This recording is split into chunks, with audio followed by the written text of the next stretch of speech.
All right, you're good to go, Chair. Thank you, Nick. Good afternoon, everybody. I'd like to welcome you all to this meeting of the Business Board, and I'm pleased to welcome members of the press and public who are able to join this virtual meeting online. I'd also particularly like to welcome back Mayor Dr. Nick Johnson, who's been away for a period of time on leave with sickness. But Nick, it's great to see you back and looking like your normal self. So welcome back. We're all delighted to have you back in the ring. If anyone experiences any technical difficulties during the meeting, please first refresh your connection. If it becomes apparent that we've lost members and are no longer quorate, we may have to adjourn the meeting, but I'm hoping that won't be the case.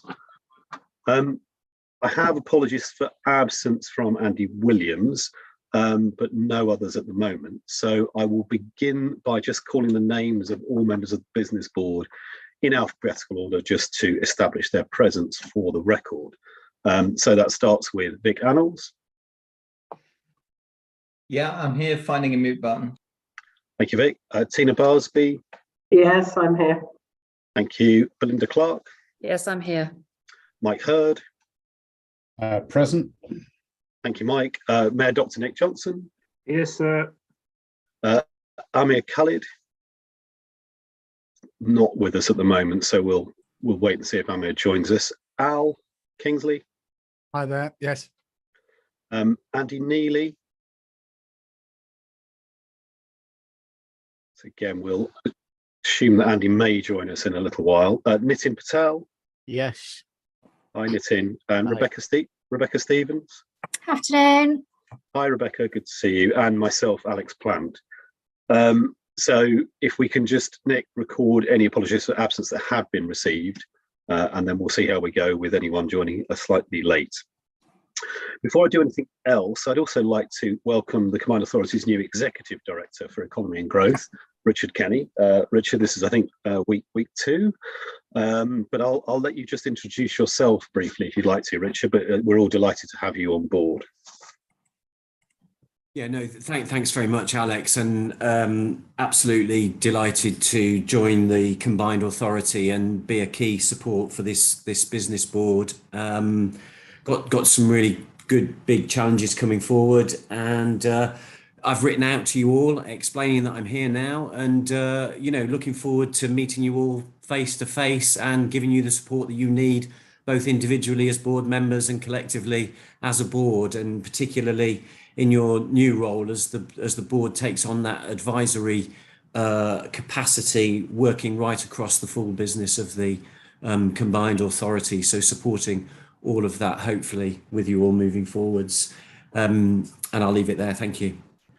Brilliant. Thanks, Richard. And it's been great to have some initial conversations with you on some of that. And, you bring with you great experience of working both in sort of city environments and in two-tier authority areas. And so I'm sure that will all be absolutely excellent experience to bring to bear as we look at the forward challenges for the Combined Authority. So great to have you on board. And then just declarations of interest. There's an opportunity for any member to declare pecuniary interests or any other conflicts of interest. Do members have any conflicts that they need to declare? Vic. Yeah, just to say, we look after the local skills improvement plan, which is impacting across the whole of the Combined Authority, and it's government funded. So I thought I'd probably just bring that in, if that's okay. Yeah, that's useful, Vic. Thanks. And that's a Chambers of Commerce contract that's being undertaken in the way you described. So we'll capture that for the record. Thank you.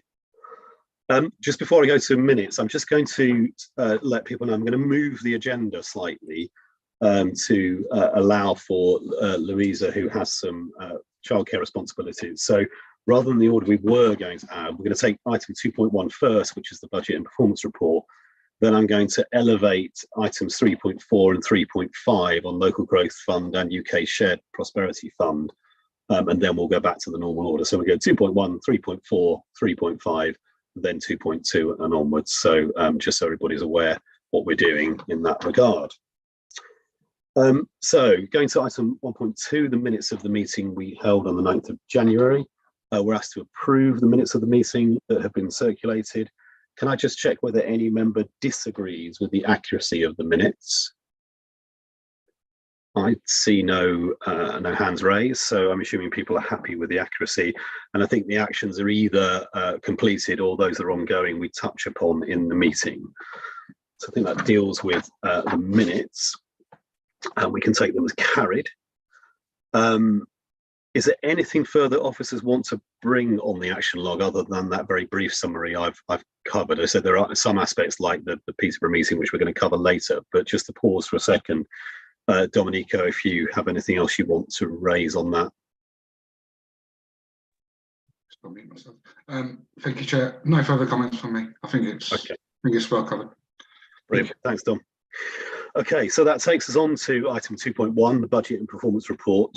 And I'm just checking, is Bruno with us to introduce that? Hello, hi, I'm here. Brilliant. Over to you, Bruno. Thank you.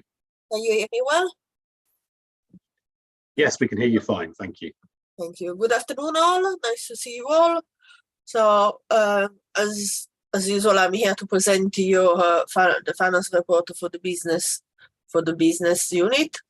I can.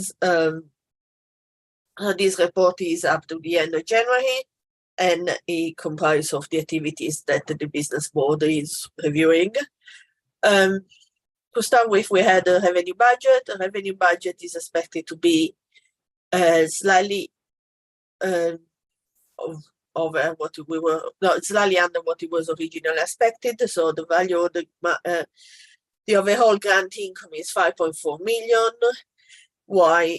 And what we are expecting at the end of the year is 5.3 million. The difference is enterprise zone that is behind due to the different type of activities. Vic, sorry, have you got a question already? Yeah, I'm really sorry. I'm not sure which particular point we're following at the moment. Could you just remind me? I'm sorry. I know the chair said. So this is 2. Am I right to say 2.1 is the item, Vic. Yes. Item Thank you. 2.1. Yeah. Thank you. Yes, so it's the finance report, the first item on the agenda. It's page 18 in the pack. Thank you.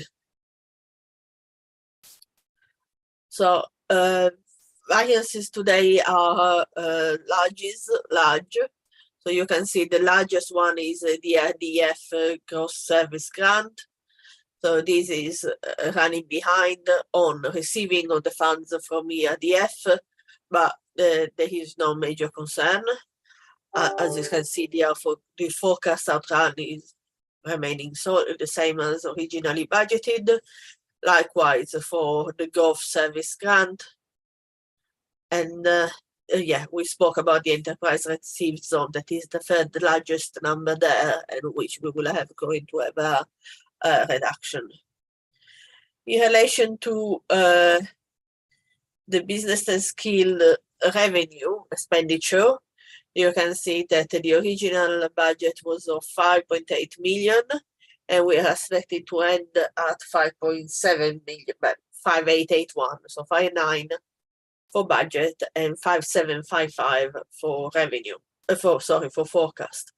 Again, the major variance here is Gulf Core Services that are in this report has been highlighted to be slightly a much lower variances that we were expecting now at the end of the year. So only £126,000, but actually we are expecting to be more in the 3 million area at the moment. So just on that, Bruno, that's quite a significant kind Yes. of bringing back towards outturn forecast than when we looked at this last time round. Yes, the reason why we are changing these is due to the major factor. This is revenue, so it's majority the uptake towards the scale projects that are within the part of the Gulf Core Services, that they are not being taken up as much as we were hoping and expecting. So we will carry forward this budget to next financial year when the Gulf Core Services will finished, and then we will review the position gradually throughout the year. The program itself will finish in December, so we are expecting to give the possibility to use all the resources available until then, although we know it's a bit of a challenge. Relation to other items here, LGF is behind, but is expecting to reach the right level at the end of the year. That is a matter of timing of expenditure, and nothing major, other major numbers to actually speak about. For information purposes, you can see the energy revenue expenditure. Please let me know if you have any question on it. There is not, unfortunately, my expertise, so we can go back to my colleagues in finance, and we need further information on it. In relation to the capital budget was set at 11.4 million. We are expecting to have a final forecast outrun of 5.6 million. That is pretty much nearly half of what it was the original budget. The majority of the variances there again is the golf course services, the capital or equity side of it. This is, as I said, majority of the difference is due to the equity investment side, that for which we had 2 claims to date of £250,000 each. The second one just arrived after the report was written. I'm sorry about that. And but an unallocated budget of 5 billion throughout the life of the program. That is the majority of the variance. There is also a grant service that is behind, but is working much better now that we changed the structure. We have been approved a change in the reason for the grant, and the value of the grant is also increased. So there is a confidence that this is going to be much better going forward in the following year as the pipeline is getting stronger. In relation to the other number, Illumina and Starcode, both of them, they are equity investment. Both of them behind, as they weren't enough appetites for it. Sorry, I carry on and take a question later, Alex, or you prefer to take them now? What do you prefer? Should we take them now? Because I suspect Al's raising a point on the particular issue. So, Al, if you want to raise that now. Yes, sorry, I didn't want to interrupt the floor. Thank you. I was just on the context of the capital budget. It is an 11 million budget where we're looking at a forecasted outturn variance of 6 million. Are there any elements in there that we would have or could have identified earlier or should be mindful of in terms of budget management moving forward? So, I mean, the largest variance, as you had met, some of them were already aware a while ago. So Illumina and Starcode were things that we highlighted in the previous report. I think we were already kind of knew that because this is a carry forward kind of things. And in relation to growth, we always knew we were performing very well at the beginning of the year. So even that was something that we were aware, probably not at the same extent we are aware now, but we knew we were going to be behind as the grant service and the equity was behind, and the grant was also behind because we didn't have attraction for a while and the service was restructured. Rob, did you want to add a comment on this? Thanks. Yeah, it was just a slightly wider ranging response to say, as Bruno's just highlighted, actually some of these have been known about, and indeed the last report the business board received on the growth service contract showed that there was very few of the grants had been signed or the equity signed up to. So in a way, we have been aware of this. The issue is there's a disconnect between what the project managers are aware of and what's been reflected through the finance reports. That's a wider issue that we're going to be talking to the Combined Authority Board about next week as well. There is work ongoing to identify how we can regularise the frequency and accuracy of our monthly cycles and reporting to ensure that the information that the likes of Steve and Dom know in their heads gets written down and reflected in the finance report in a timely manner. So apologies for that in this case. I think your wider point, though, Al, is one we ought to come back to, because when you have the scale of difference that we're going to be looking at from what Bruno's just run through, it obviously begs the question about, well, what do we learn from this and what do we take forward? There's some clear answers on this one, which I totally support, and it's not like they're a surprise this month. I think it was just more that question in the broader budget processing. If we have that bigger variance, either our assessments being shared to the board team, sorry, to the authority team earlier on in the process are highly ambitious, or we perhaps aren't getting the right litmus test of what we're really expecting to be the likely outflow this year. Yeah, that seems right, Al. Vic, did you want to comment? Yeah, I just want to follow up, and I agree with the way Al's put that across. You know, obviously we all want to be supportive here, but these are just so far away from where we would want them to be. And this is a theme that we've been commenting on all throughout the year, and commenting on may well be the board's role, because it's our job to note these papers. It's not our job to authorize or approve this document. But for me, what I'm most concerned is, why haven't we changed it, knowing all that we've known and knowing these underspends are massive? Because basically it means there's an awful lot of companies haven't had the support that we committed to give them. Yet we're still given to understand that we are still on target for the end of the year in most areas. And when we talk later about number of jobs created and other stuff like that, we'll find we're not. And I'm not seeing the thread that brings all this together. We know we're underspending. That means we're underhelping. That means it affects our outturn at the end of the year. And we're now discussing it at the end of the year. And I think we should have been taking action sometime sooner. And I'd like to make sure that next year, that's exactly what we do, which is probably what Al said, but I've taken 3 times longer to say it. Yeah, I think that's right. We'd want to assure ourselves of the position sooner rather than find it late in the day. If it's genuinely an absence of demand, that's also worth knowing, right? I mean, in one area there is a demand that we're not meeting, in another area there's not a demand, but either are worth knowing about, because you can then take actions accordingly. So it feels like it's an issue. As you rightly say, our position here is to note these papers, but it is something we can reflect in my comments back into the CPCA board as an issue we think warrants consideration the way that both of you have described, assuming others are broadly in line. I'm not seeing dissent. Bruna, back to you. I just wanted to add that there is a review that just started on the GovCo service as a whole, so that it will be definitely a point in which we can actually get lesson learned out and improvement and everything to move forward. So it's been commissioned. Of course, it will take a while before we can actually act upon it, but it's on its way. We act in the way in which this is the way in which we act for now anyway. Understand exactly what's wrong and then move forward. Anyway, Going back to the report. Actually, just before you go back to the report, Bruno, I'm just going to bring Steve and then Andy in, and then we'll... Sorry, apologies, I didn't see them. Yeah, no problem. So Steve first, then Andy.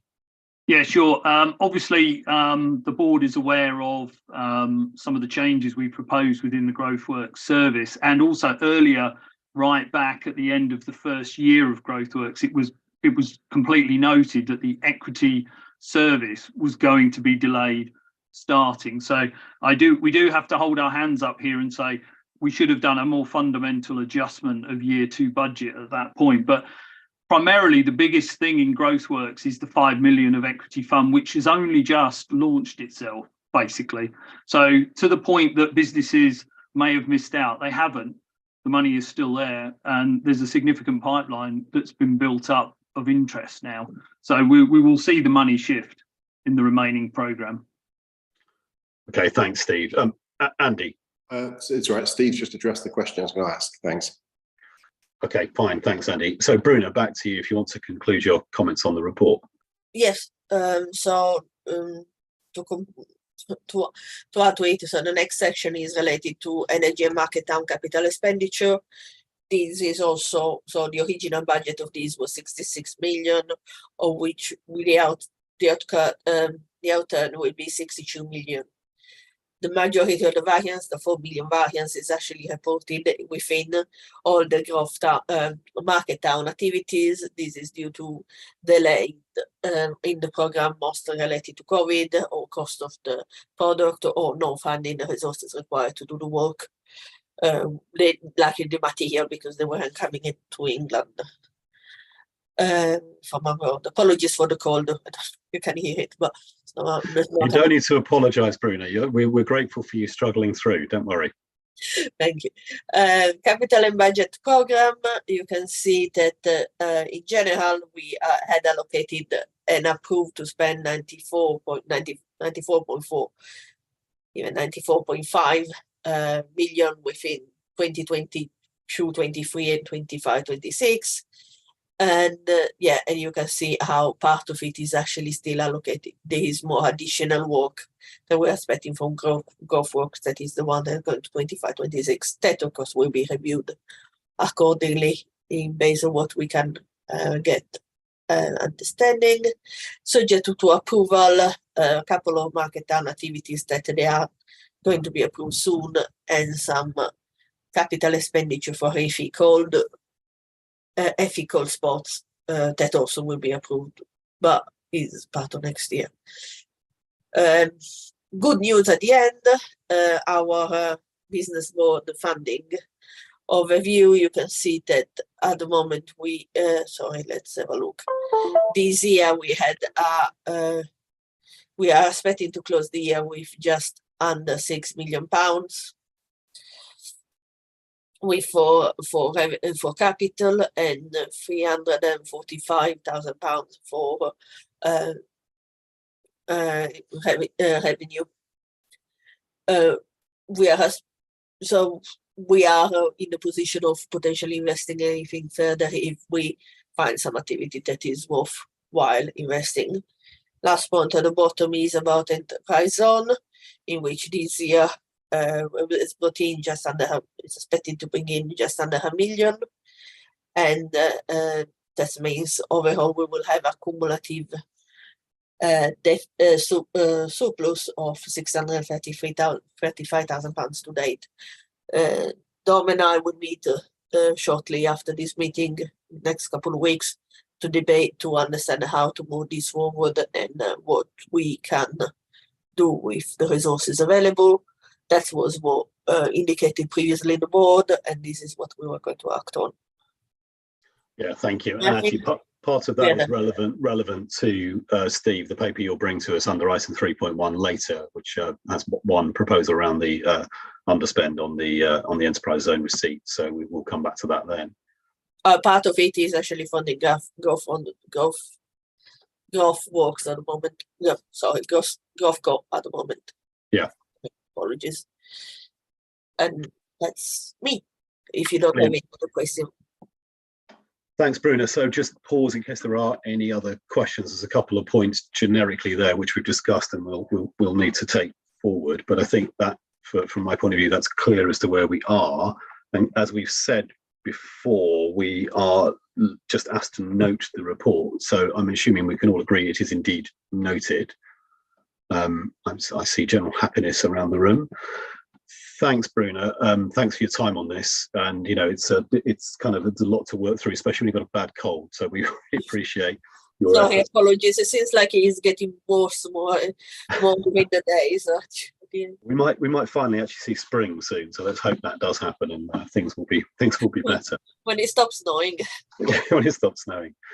So thanks very much, Bruna. That concludes item 2.1. Just to repeat for anyone who was late joining, I'm going to move the agenda around and we're going to take items 3.4 and 3.5 now and then come back to 2.2 and run the agenda as was. So that takes us through to 3.4, which is the item on local growth fund. And Louisa, you're going to just give us, take the paper as read, of course, but give us an update report on where we are on LGF investments, and then we'll run on to the UK SPF next. But Louisa, over to you. Thank you very much, Chair. Hang on a sec, Louisa. Sorry, Tina was going to ask something. Sorry, Tina. What page are we on? Oh, you're on page, I was just about to tell you, you're on page 329. Thank you. And if you want to just give members a second to get through to page 329, Louisa, because it's a long way. It's quite a long way down. Whilst members are looking for page 329 on their paper, in their paper pack, I'd just like to say thank you very much for allowing me to present to the business board and also for bringing my items forward. Noah will be much appreciative, bearing in mind the weather. Very good. In a way, which could have been, could have had its advantages, but it'd be a bit cruel. So assuming, hopefully, that everybody has found their page. Excellent, thank you. then I will start. We discussed the return on investment papers at the business board update meeting, and we looked at the projects within which Local Growth Fund had invested, which included Illumina, where we have small investments into very early startups that are sat within the Illumina program. We have investments within Start Codem, which are managed by a finance manager within the Start Codem program. We have small investments within MedTech, and we have invested in a number of other joint ventures and organisations that sort of support business across Peterborough. I'm wondering, do you want to run through the presentation again, or are you happy that you have all had sight of that presentation? I think we obviously looked at it before, and the papers have been circulated, Louis. So I think you can take it as read. It's just to pull out any highlights generically you want to be aware of. Absolutely. I mean, I did say that I would make sure that jobs were noted on the investments that we've made. Now, what we have noted is that the projected job sort of profile in terms of how quickly those jobs would start to be delivered is much slower. I think there was probably a little bit of over enthusiasm in terms of how quickly these things do move and how quickly these things grow. What I would like to mention, though, as a point of interest from this weekend, is the Silicon Valley Bank collapse.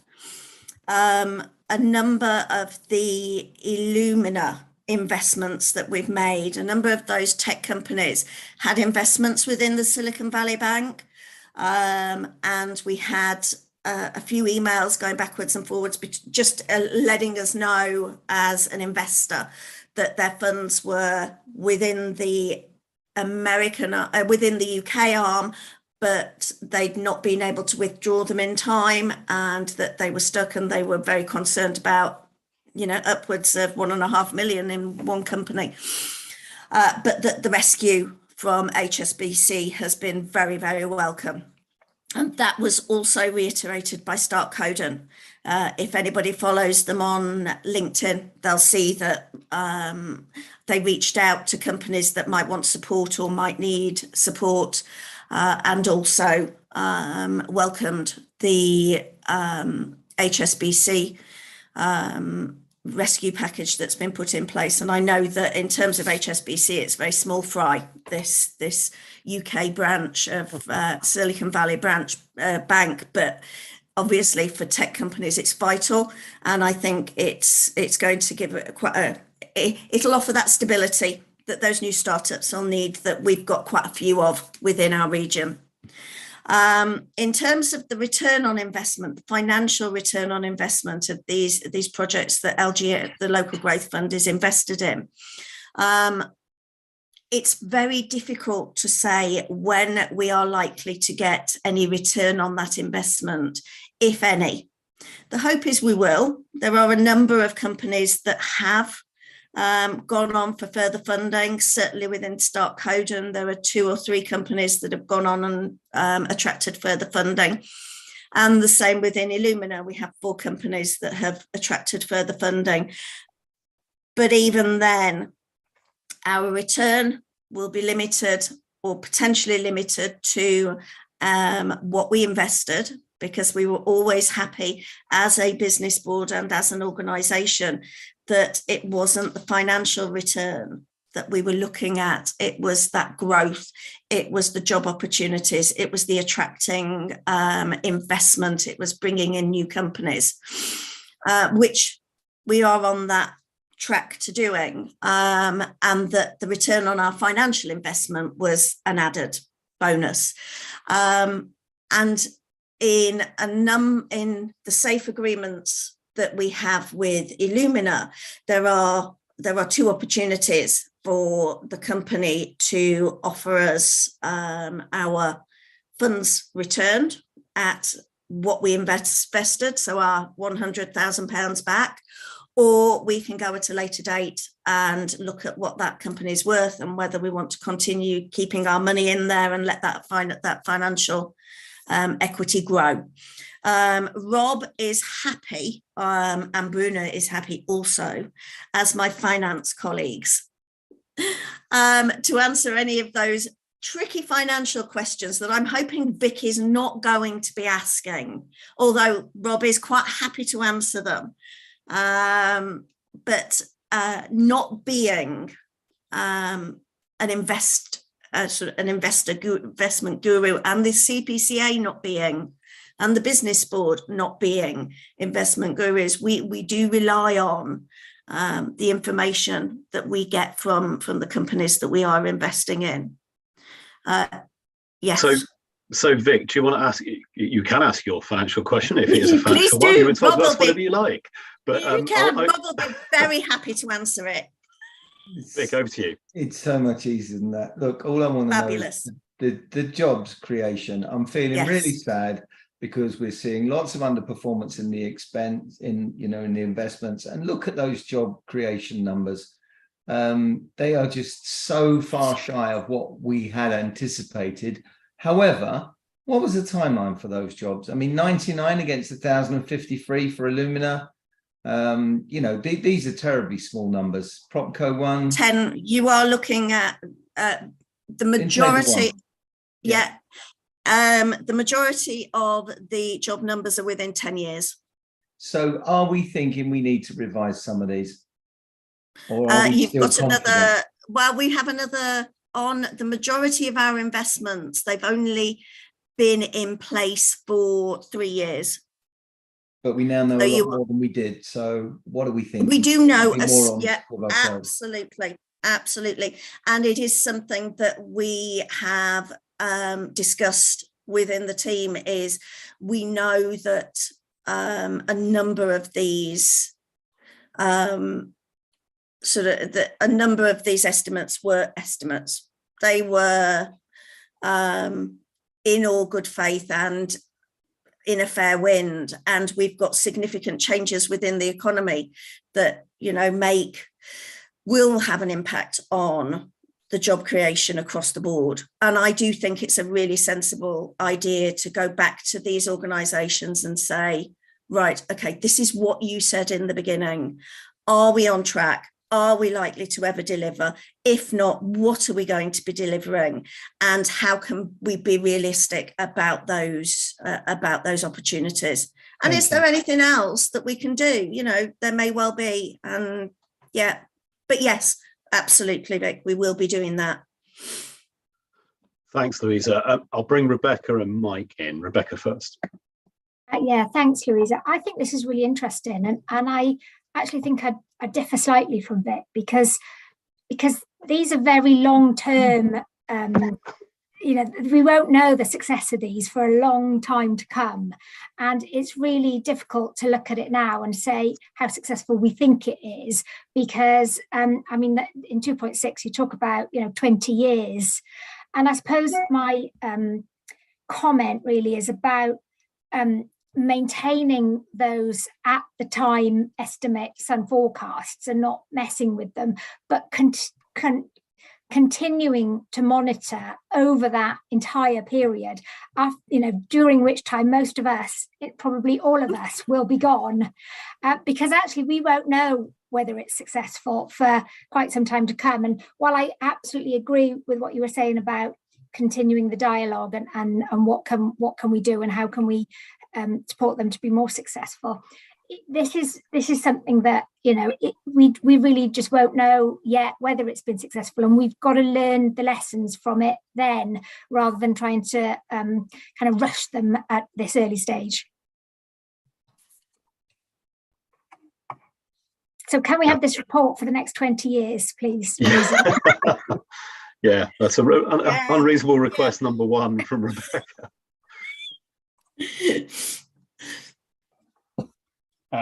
Just to, Mike, do you want to come in? Yeah, sure.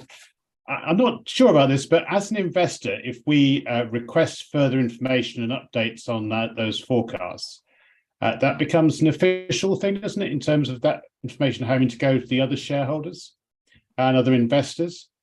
And so in some ways, we could be creating an issue for ourselves by making them declare information which might then be a detriment to them raising further investment.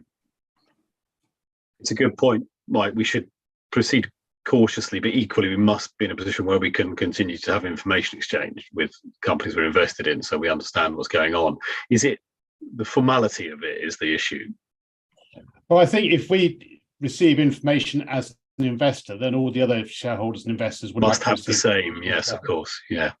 Okay. It's very different from when we give grants. Yes, completely. Yeah. Belinda.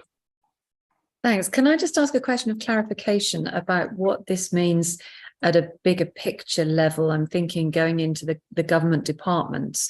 So obviously there's a perfectly legitimate situation that the world has changed, as you articulated, Louisa. But in terms of sort of ensuring the reputational risk and that everything is, obviously due process can be demonstrated, but what is the situation in our liaisons with the government department? If you could just clarify that, please. So we meet regularly with our colleagues in BEIS, as they were. I think they've got a new name now, and we'll discuss all of our LGF, Local Growth Fund projects, which will include the investment projects. They've always been very interested in how we utilised Local Growth Fund, and they're very keen to look at how we are utilising our recycled funds. So what this element of funding in terms of equity investment and the potential for return on investment and those funds coming back, they are very, very keen to look at. I'm not sure how many other LEPs utilised equity investment as a funding option. So we've been asked by the team at BEIS to present and to provide some information about how we've recycled some of these funds, which will include our potential recycling of investments. But I mean, we report on a regular basis still on our Local Growth Fund investment. Whilst the formal reporting has finished, we still report on an informal basis around this equity investment model that we have within the CPCA. Does that sort of answer your question?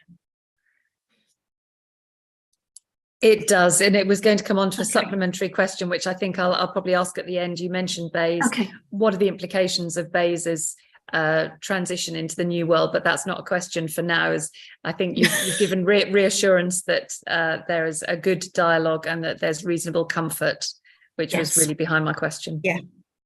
Just a couple of points on that. I mean, Belinda, I had a chat with BEIS 2 weeks ago now, just as the machinery of government changes were first being walked through. And I think it's fair to say that they didn't know at that stage. They were still working through exactly what it would mean. I suspect in the end that a number of the same people will still be the people that we're engaging with, whether the kind of label above them changes or not. The critical thing for me, going right back to the original devolution deal, is the extent to which we can demonstrate progress towards the GVA target. Really, that's the ultimate thing, of which this is one of a number of elements and links into the improvement plan work and all the rest of it. I mean, the general position here, for me at least, is that the non-financial returns are what we're interested in. We were always in a position at the beginning where we were investing in something that was, well, if it were market investable, we shouldn't have been doing it really, because we were trying to take action and put some investments in a place they wouldn't otherwise come. So those non-financial returns are key. Also, they are, quite a lot of them, a long-term play, which I think picks up Rebecca's point. You don't expect either non-financial or financial returns quickly on a lot of these things. Having said that, Vic's original point, we are some way off from the original anticipated numbers, and we ought to be trying to ensure we've got realistic understanding of what may come through. So that's kind of the world we're in here. And generally, it's risk capital in areas where we see their potential for the investment that we can put in to generate broader returns, and frankly not financial, but much broader social and environmental returns on the investment we're putting in, which is what we're trying to get to, and that is jobs. It's not just jobs.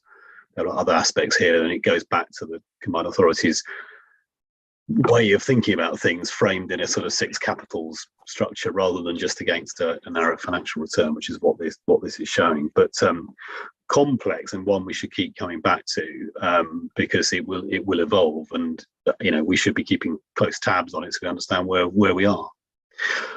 Louise, is there anything else on this paper you need to raise? Sorry, Nitin, yeah, come in. Just one thing. I mean, I've been involved with quite a bit of this, and I suppose the question that drives some of the answers to these questions is, what's the clear model? I mean, what we have learned, I think, is more about what should we be looking at when we're making these investments from a wider scale rather than just investing, which is, just investing as a normal investor is simple. We want to make money, but investing as what we do is slightly different, but there's nothing that we can measure that against in terms of criteria that's a success. So when we talk about the jobs and the numbers that are far away, that's the only measure within our sort of guidance we have to say you can put some numbers to what we're doing, but it's not necessarily what it's all about at that stage. And if you go back to the equity, I didn't raise the question then, but just on the basis of talk, I mean, there's one thing, and this is my view, but the quality isn't as there as much as we like to think there is. So when we're reviewing some of those based around that, then we have a hard time saying, should we be using this money? So there's a little bit of slowness in that. And the other reason is the pipeline and the change that went through. But even then, looking at the equity investment is about potentially how many jobs are these guys going to create? And that necessarily isn't what those companies could be about at that time, because, the whole thing is they have a process, and in the meantime, they actually work out that they don't need any people because they can go on a change of method. So I think it's just a case of going back to the original about we want to keep them here because they're the sort of businesses that are going to make our area what we want to be in the longer term. So I don't know how we do that, but maybe, Richard, that's something, if you have a sort of wider background, we can sort of include in the measures, because that's, Vic's argument. Some of those numbers are never going to reach those numbers. I mean, if you're running those businesses, you may not want to because you might not get the labor and you might want to change how you do it. But the question is, did we do the right thing against the criteria? And I think something to work on. Interestingly, on that same line, Nitin, page 342 in our pack talks about what the investment thus far has generated. And yes, it talks about jobs, but it also talks about the creation of things like teaching space, new learners, other aspects of benefit to our area, which I think are relevant. Now, whether what we were kind of agreeing would be measured against at the beginning or not is a different question. But it's why I talked about the six capital stuff, because there's benefits here above and beyond just return on investment. And that's what I'm saying, Alex. That's what we can learn from to make sure the next time there is a clear guidance that we are looking at those boxes. Yeah. I think that's right. Richard, did you want to comment before, and I'll bring Nick in, and then I'll come back to Louisa. You're on mute, Richard. Just to agree really very briefly, and just to say that we can develop that criteria, and that it would be normal practice for whatever approach is adopted in terms of a single investment fund, that we would be looking at that common criteria across all of our key projects and programs, and that could go as wide as net zero and everything else, as well as jobs, GVA, and the more usual things. So taking advantage of the green and digital revolutions. I do think it is important, though, to take stock of the underlying reality that these investments are actually in. So whether that is done below the radar, informally, in a way in which we can genuinely understand how realistic these job numbers actually are, and we can reprofile them accordingly. Yeah, thanks, Richard. I think it's definitely worth having a look at, which will pick up actually a number of the points that have been made. Nick, I'll bring you in, and then I'll ask Louisa to come back. Can you hear me? Yep. Yeah. It just really to reiterate exactly what Nitin and Richard had say. As I've sat here and listened, I keep looking at those figures, and it's one of those things that knowing at some point these things get discussed at maybe at a board level, that, you know, there's an easy, I have to deal with a sort of political challenge of what's the business board doing? Is it doing the right thing? They're not delivering. And it just, to some extent, it's how it's presented. I am very grateful, Alex, that you've drawn, as indeed Nitin and indeed Richard. We are much more than just about job creation. I know it's easy to keep going back to the devolution deal of 2017, where there's only about 3 metrics about GVA, a number of growth of jobs. But if there's one thing over the last 6 years that we've learned, the environment is important. I've gone on about it time and time again about the kind of a healthier population in mind and body. And I can't help thinking that, although it's an easy statistic to put on paper, I think in terms of as we do these reports going forward, you can't ignore the facts of how many jobs being created and having a bit of a reality check. But I think we should also be putting reports together where there's a lot more information about the benefits that have also come in a line with our 6 capitals. And that has to happen going forward. Yeah, that makes good sense and fits with the strategy of the combined authority that's been agreed. So yeah. Louisa, do you want to come back? Yeah, hopefully sort of answering some of those queries raised and those sort of ideas raised. We are absolutely looking at that whilst yes, these were focused on GVA and on job creation, the added benefits of this investment, the added benefits to the communities, to local businesses, to the wider business community, we need to be able to capture. And it's actually quite difficult to capture, but it shouldn't be something that we shy away from, and we should be doing. And it's certainly something that we've looked at in terms of our local growth fund, how we report to you on that. You know, it's not just about how many jobs we've done, how much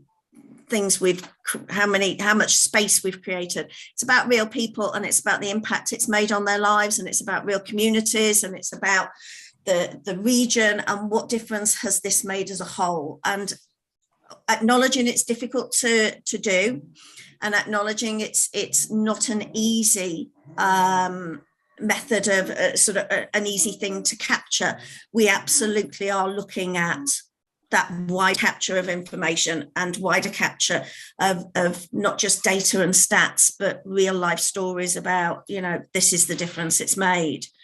So yeah, absolutely agree with all of those, and it is absolutely something that we are looking at developing. Brilliant, thanks, Louisa. I see no other hands on 3.4. And again, I mean, our recommendation is just for us to note the report, which I can assume we can all agree we have done. And the comments are really helpful, I think, to officers as they're thinking about the way this is worked through in the future, and very much ties into the points Nick was just making. Louisa, do you want to keep the floor and take us on to 3.5? Oh, this is great.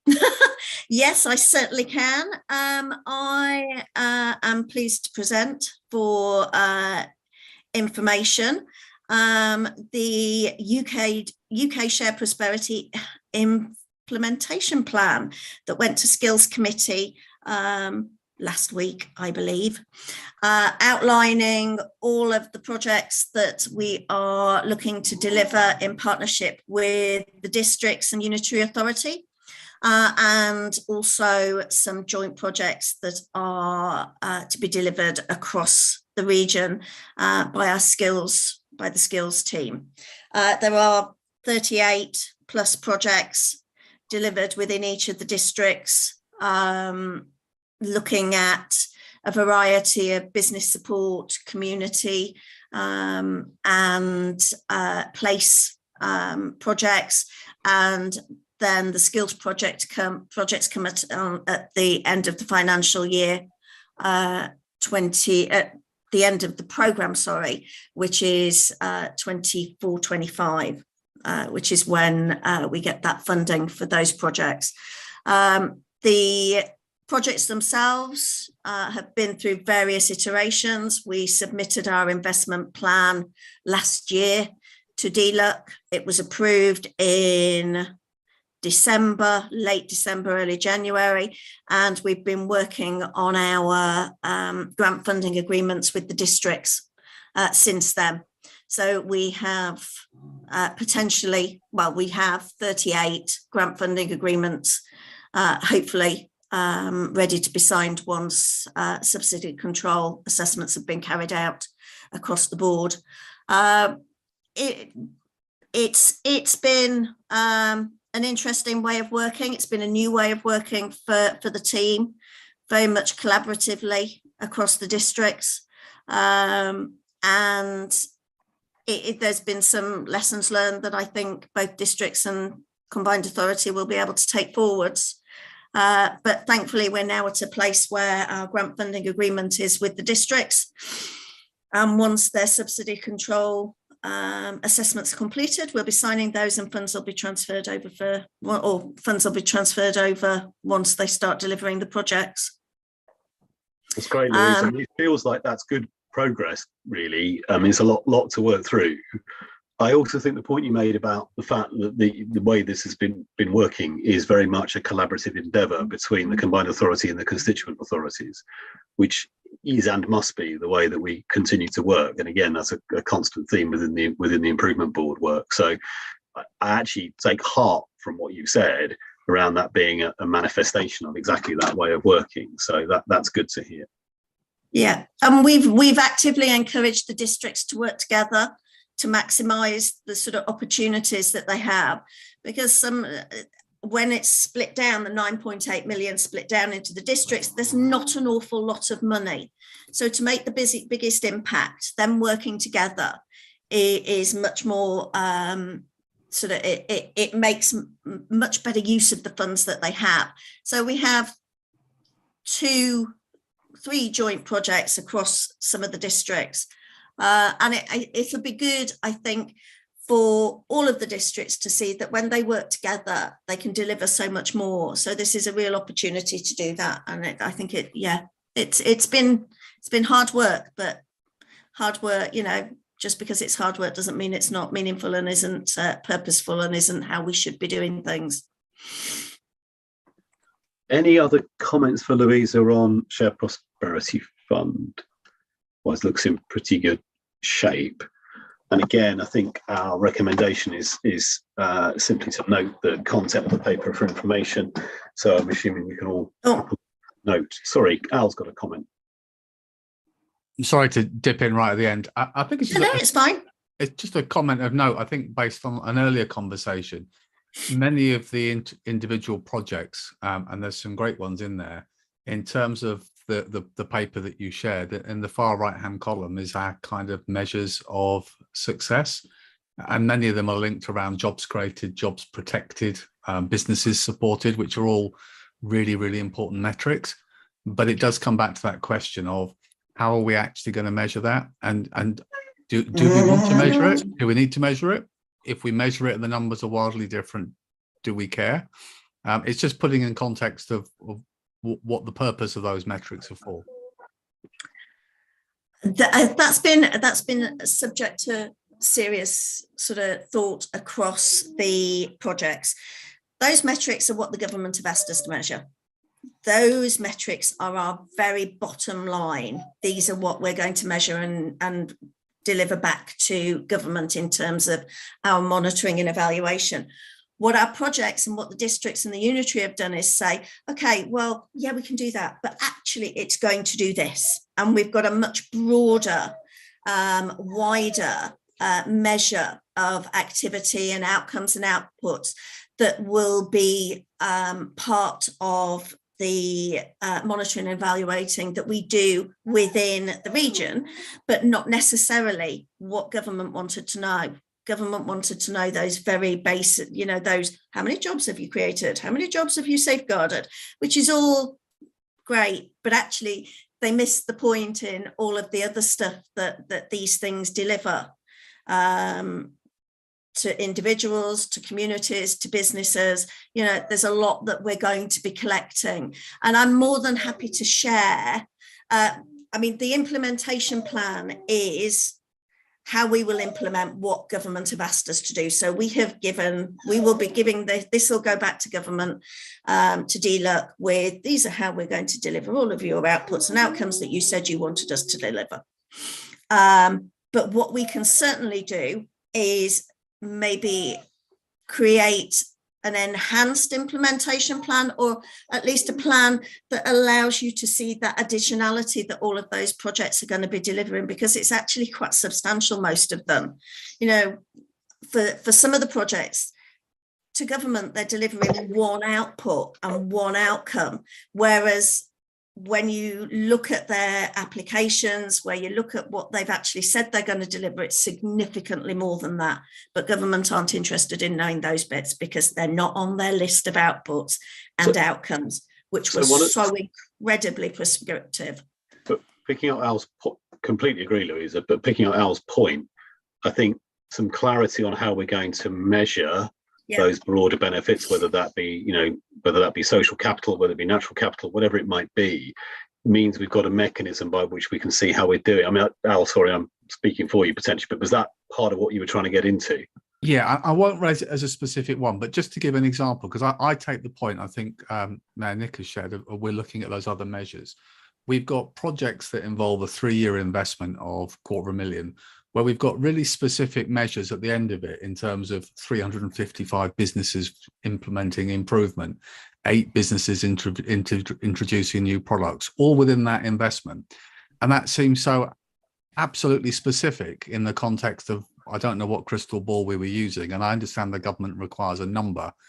We need to be realistic about, well, actually, how do we want to measure it alongside the strategy reporting that gives us confidence that it's a success or not?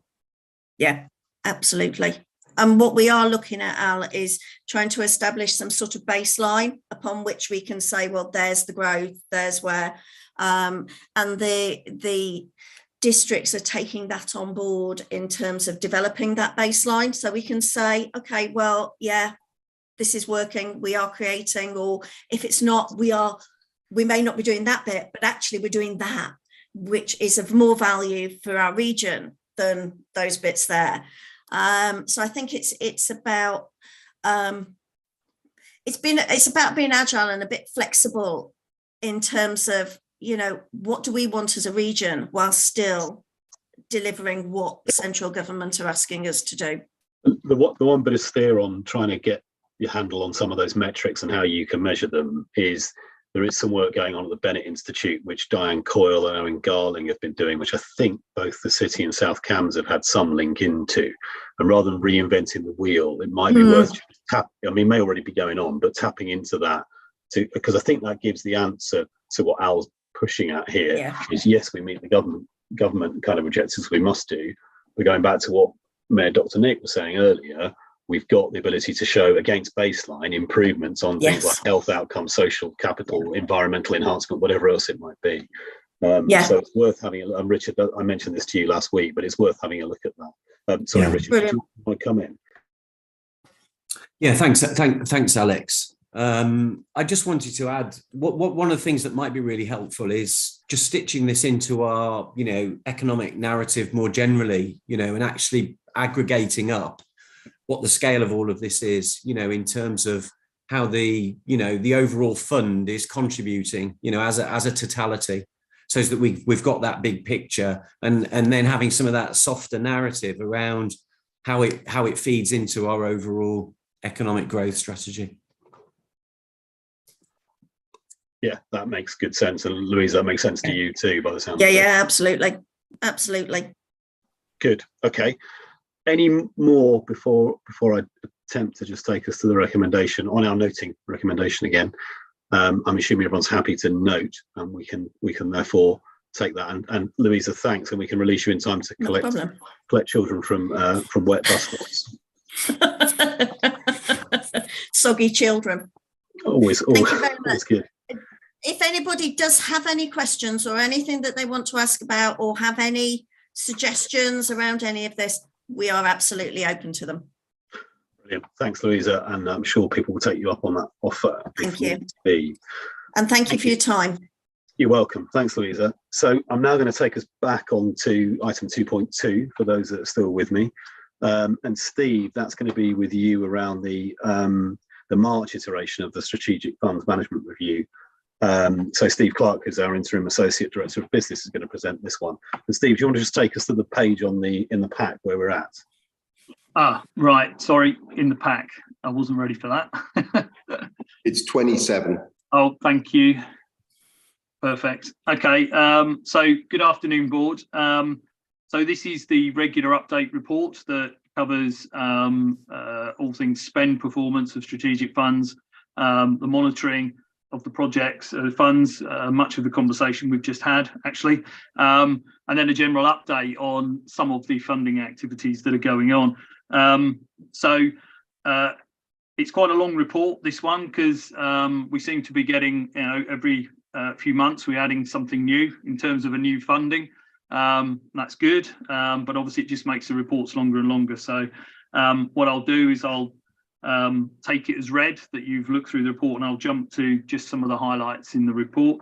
So on programme spend, we're reporting that the original LGF is still making progress towards spending all of its 146.7 million. That figure has slowed down slightly, as we've heard. Some of our spending has been a little bit slower in the last year, but I'm still hopeful to see that will reach its objective with those projects in the given time frame. The Getting Building Fund that we awarded to the Materials and Manufacturing Centre, so University Phase 2 building in Peterborough, that project received a boost of an extra 3 million capital from DLUC through a national underspend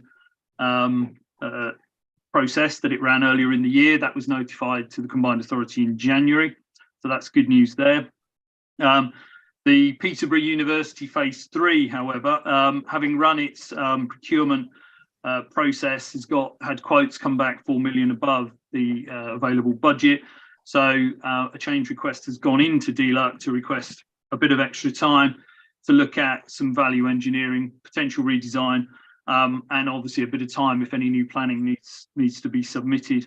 That's obviously relevant for the business board because we've committed 2 million into that project as match. The Community Renewal Fund, that completed at the end of December, and all funding from government, the CRF component, was defrayed, and almost all of the 800,000 was defrayed from the ARG contribution from the councils. It's turned out that we've not quite defrayed all of the ARG, and a bit of that is being returned to Fenland. But the projects delivered, as you'll see further on in some of the tables that relate to CRF in terms of outputs, that project's actually been very successful. It's delivered pretty much all of its proposed outputs that government wanted, that we were talking about. And there's quite a raft of benefits within that project, although it was a very short, sweet pilot programme. Moving to the spend, table 1 at 3.5 does show the current spend of all of the live projects that are still running as part of strategic funds, money going out. Many of those have been covered by Bruna in the finance report in terms of spend. And then moving to programme monitoring in section 4, table 2 of 4.1 obviously shows the current outputs of live projects that are currently in delivery. For projects that have completed that we're still monitoring, Appendix 1 to the report shows the analysis of that and the trend, and that's in the new format that Louisa has worked with you all on in terms of presenting some of that data. In terms of what it's telling us, just on the singular output of jobs and apprenticeships, it's showing that we're at 10,270.5 as aggregated numbers. But as we've been discussing, and very open to this point of looking at a raft of metrics and repackaging and showing some of the other outputs, because there are many. Moving on, evaluation of the tranche of 9 projects that were awarded in 2020. That report is appended to this report at Appendix 2.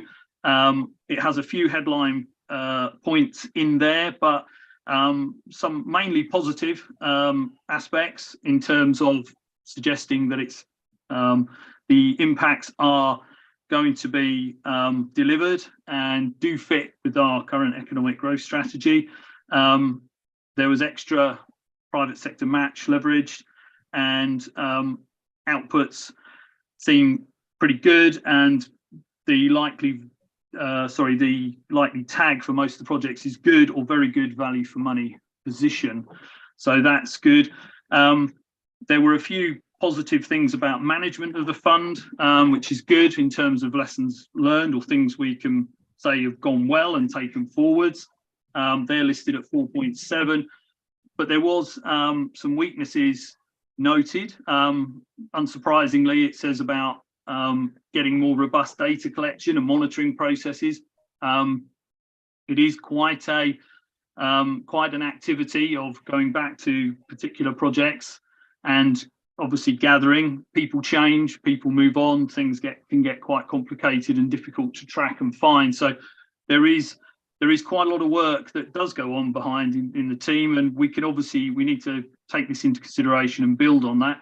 But we could equally use quite a lot of what is coming out for good news stories, and also use it to articulate stronger story for the combined authority and the business board to attract new money or lobby for other funding.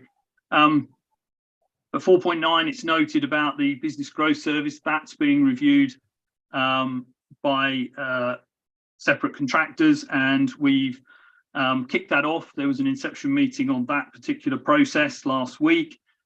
Vic kindly volunteered to join as part of the group reviewing the findings that come out of that. And I've approached Al, twisted his arm, and you've kindly agreed.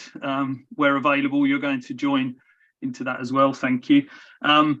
Obviously, we will be bringing the evaluation report on that back to the business board. We're looking at a timeline of around about 11 to 12 weeks to try and turn that round and bring that back. Recycled local growth fund. Currently, we have in the medium term around 4 million potentially coming back. That may actually rise to 6 million if the College of West Anglia does not take its awarded funds to deliver the net zero project in Wisbech. That's being discussed at the moment because of the non-securing of the levelling up fund. So more to come back on that, but 4 million at the moment, which we need to decide, or you as a board need to decide what to do. The proposal here, as we've mentioned many times before, is to look at getting the economic growth strategy implementation plan approved, and then let's bring back work up a strategy with you guys to bring back to board about spending that money. And also beyond the end of this year, as Bruno has indicated, enterprise zone funding receipts will become available too, in terms of the board awarding into new things that deliver parts of the EGS. In terms of other strategic funds, I'm not going to run through them, but you will note there through set 6, there are a number of projects which we're working on, which have either completed or started. You've heard about UK SPF. So the only other thing I'll mention is the Gain Share Investment Fund.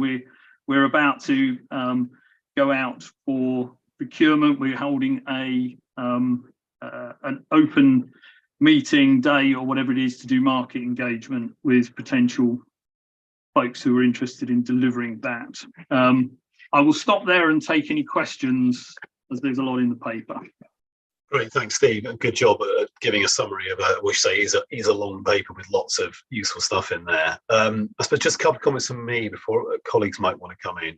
One is, I think that some of the comments you made very much dovetail with earlier comments around the need to be better at the data and monitoring side, so we can then take earlier action where we think things are moving in a different track to that which was expected, which is good to hear.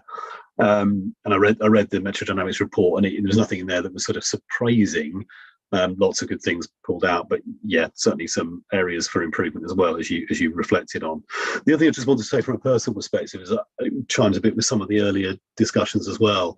On page 44 of this report, we had a little bit about what does this investment really mean, which talks about a young man who's working at Metalcraft in Chatteris and is from the Wisbech area, and what is done. And it's kind of really helpful to have those sorts of case studies in there that bring to life what this means. And it is about, in this case, it seems that some of the investment has really helped to generate an easier forward pathway for a young man who sounds like he's got a great future ahead of him.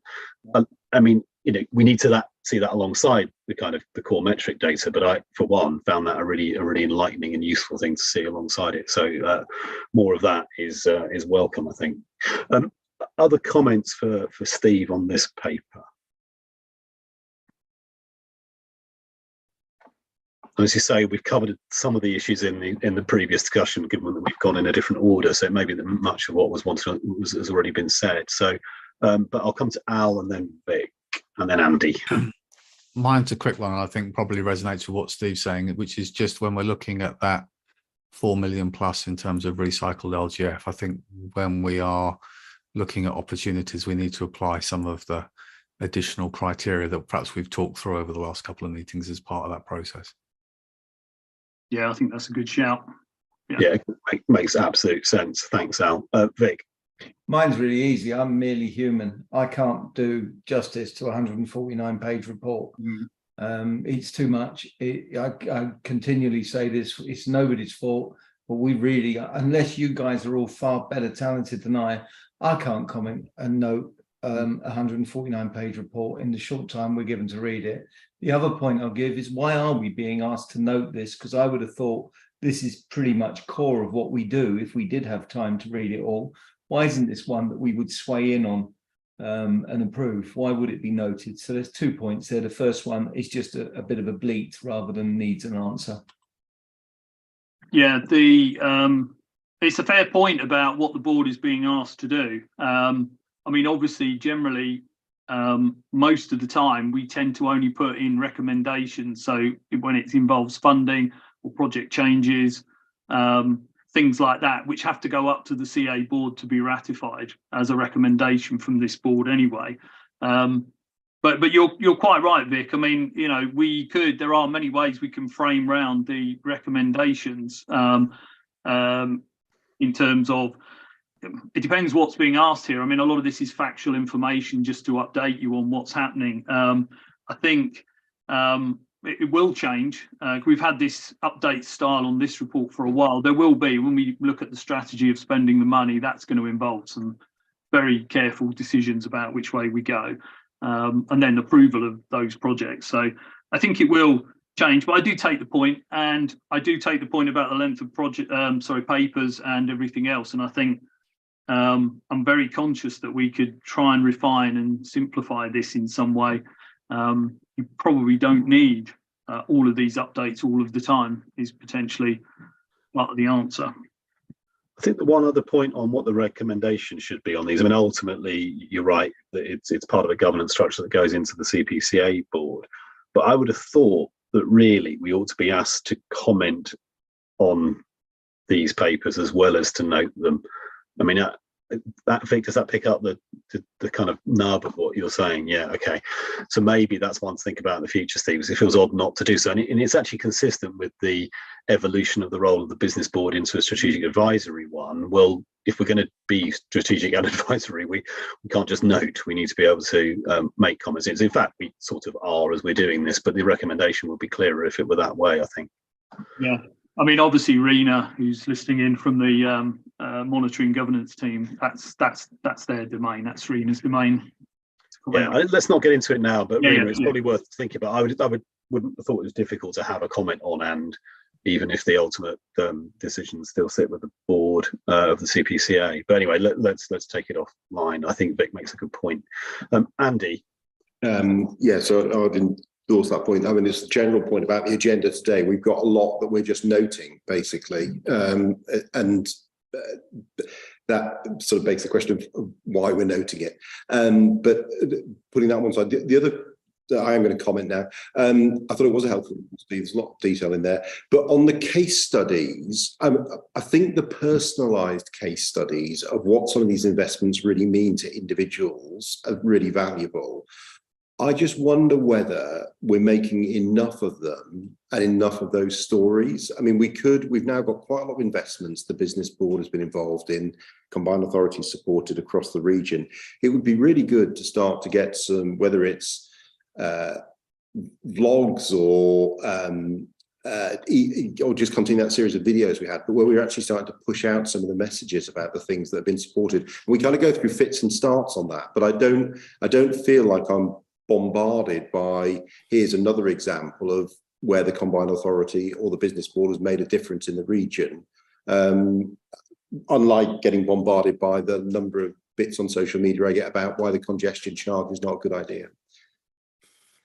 No, that's a fair point. Taken on board, and I think our comms colleagues, you're right. It has been fits and starts, so I think we can build a pipeline of positivity around the projects. Yeah. Rebecca. Yes, thanks. And before I make my point, I absolutely agree with Andy. I think we've had a few starts, but it's just not very consistent. And I think perhaps some TLC around our comms is important.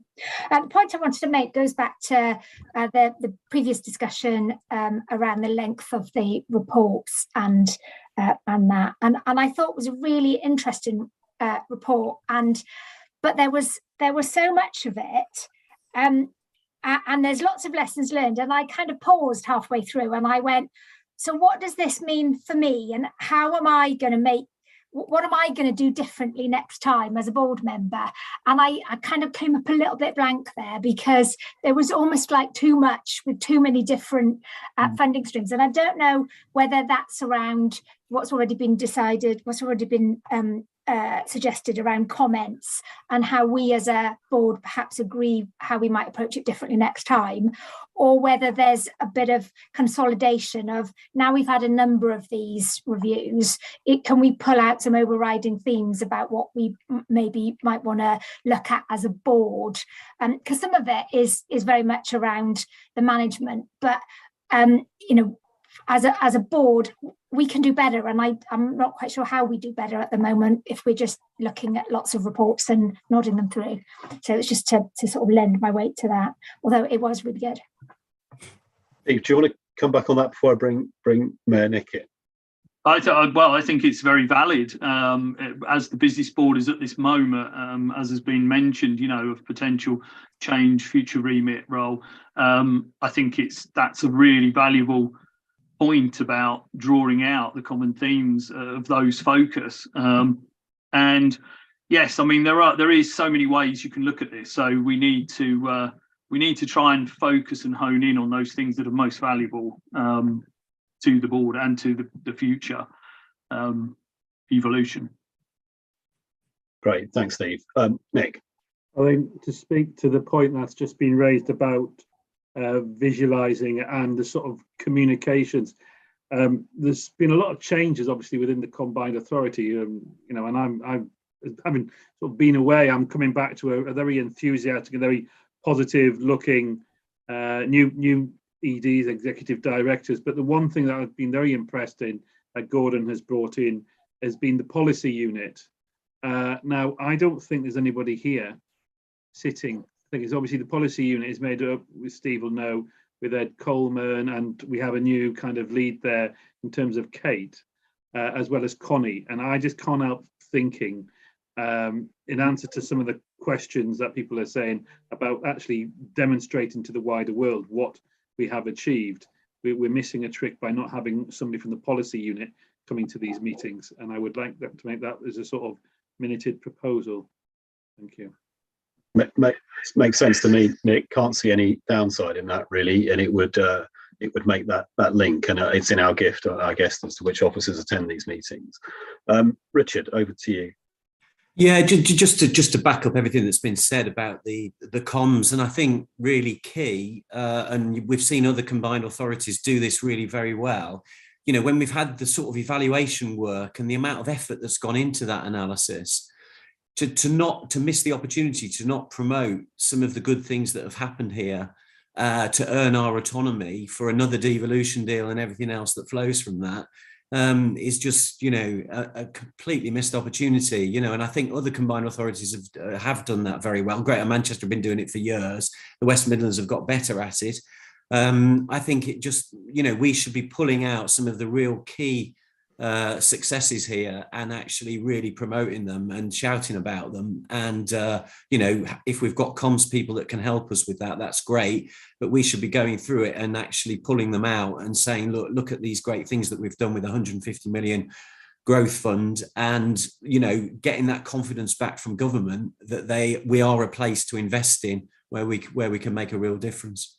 Yeah, completely agree. I think part of the difficulty in the recent times is that a lot of colleagues within the combined authority have been overstretched, you know, insufficient numbers of people in key positions to really land some of that good stuff. But now we're in a better position, then there's all the more reason to really try and land this, because certainly, I mean, you know, having watched the work of Greater Manchester for a long time, they've tended to be really good at kind of, you know, if you imagine you're defending the fort, they're the ones with the hats on the brooms, because it looks like even more is happening than the good stuff that is happening. Whereas I think we're the opposite way around. I think there's lots of good stuff happening, but we're underselling what we're doing. So we can try to redress that pretty quickly, and it starts to give a good news story. And it goes back to the points that others are making around the personal impact that is in here, but we're not making as much of it as we could.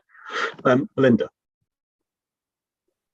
Thanks. I'm afraid I'm going to admit to no small degree of frustration here, because when we met at the offices in Huntingdon with the local authorities, everybody agreed very vehemently yet again about the importance of communication. We were offered a meeting with one of the new communications people. Certainly for my part, that's not happened. I don't know if others have had that. So I, for one, don't want to hear this conversation again unless we're actually moving forward with an action on this, because we're all just agreeing vehemently time and time again. So please, could somebody take this in action and perhaps put it on the agenda for the next meeting, so that with some tangible things to do, instead of wringing our hands and saying we need to get better at it. Sorry for the rant. No, it's a fair point, Melinda. We all left that meeting just before Christmas agreeing that, including that we'd have a single elevator pitch that we all swung behind, but I've not had any engagement since then. So we need to just do it, you know, because otherwise we just keep going around the houses on it. So let's take it as let's put it on the forward plans, and we come back to this as an action next time round and not lose it. Steve, is there anything else? Otherwise, we are actually at this point only asked to note, so I guess we will note. And there have been a good discussion around that, and some points for the future, I think, to take forward. Is everybody all right to press on? I'm conscious we've been going for an hour and 20 minutes or so. If people are needing of a quick break, we could do that, or I can push on through. We've actually only, given we've taken a couple of items out of time, we've got about three substantive items left. But can I just see if anybody's keen to break? No, in which case we'll stay on. And Steve, I think we're still with you on item 3.1 around Growth Hub core funding. Yeah, so this particular paper is seeking to ask the business board to stand in basically to cover the operational costs to sustain the Growth Hub activity. The Growth Hub... Oh, Steve, apologies. I should have said at the beginning, because actually the appendix is an exempt appendix. Yes, sorry. Sorry, let me just go through this bit. It's because that information is exempt from publication under Part 1 of Section of Schedule 12A of the Local Government Act 1972 as amended. It wouldn't be in the public interest for this information to be disclosed, which relates to the financial or business affairs of any particular person, including the authority holding that information. So the question for members is, if they wish to discuss the content of the exempt appendix here, we'd have to move into confidential session.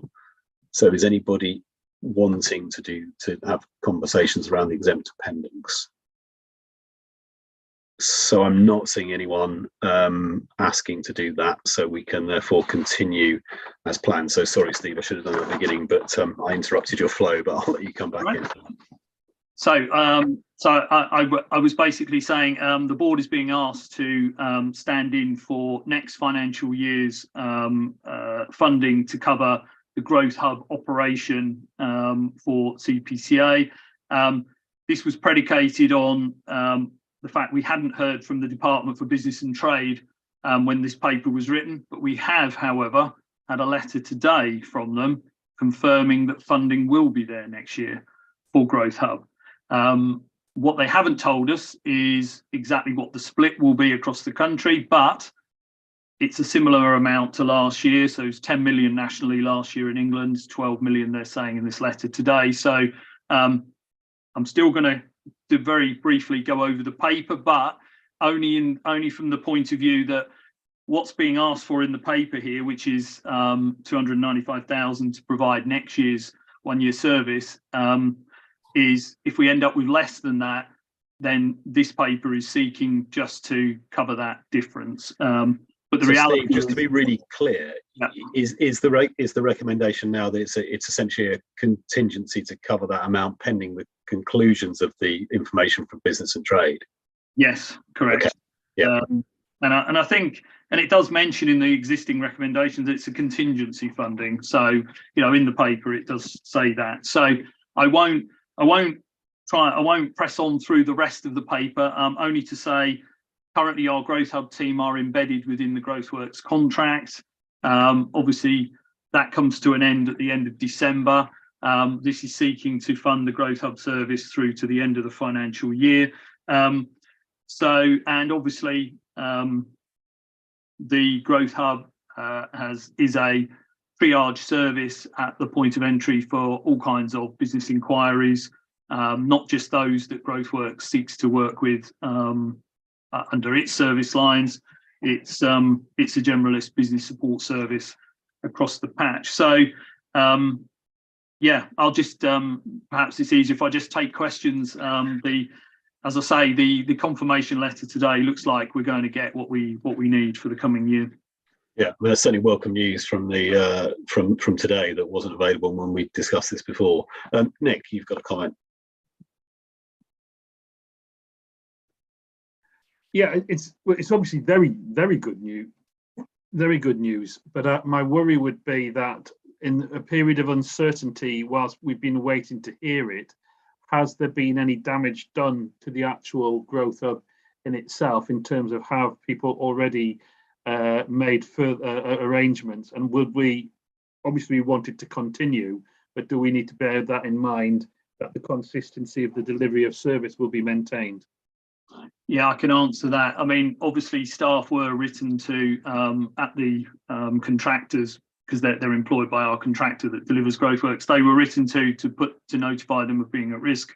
Mercifully, none of those staff have opted to jump or go yet. So this is very welcome news, because I know that they're all keen to carry on. So yeah, so all good. Yeah, it's excellent news. Thanks, Steve, and thanks, Nick, for that question. Any points from other members for Steve? Okay, I can't see any others, Steve. So I think effectively that means we come to the recommendation, which is that we approve contingency funding. We recommend that the Combined Authority Board approves the contingency funding to sustain the delivery of the Growth Hub for the period April 23 to March 24, but obviously with the knowledge of the good news coming through from government today. I'm just checking if anyone disagrees with that recommendation, then raise your hand or wave vigorously at me. No, I think therefore there's a consensus in support of the recommendation, and we can take that as approved.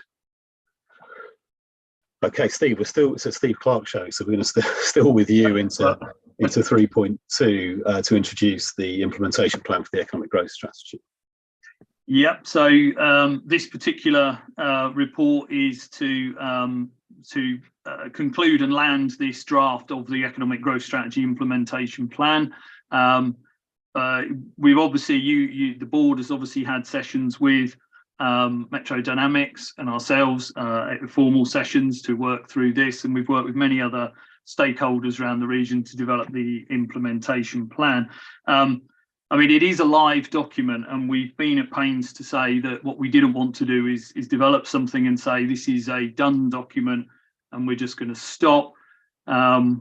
Taking on board feedback from the board last time about, well, some projects are in delivery, some aren't, some are aspirational, and we need to segregate and sort the plan. But obviously, This is to try and provide a practical roadmap and that's realistic and achievable for delivery. What I'm going to do, so it isn't the Steve Clarke show, I'm actually going to hand over to Patrick just to talk a bit more about the detail of the plan, and then we'll take it from there. But okay, thanks, Steve. Thanks, Chair. Good afternoon, Mayor. Good afternoon, everybody. Won't talk for long at all.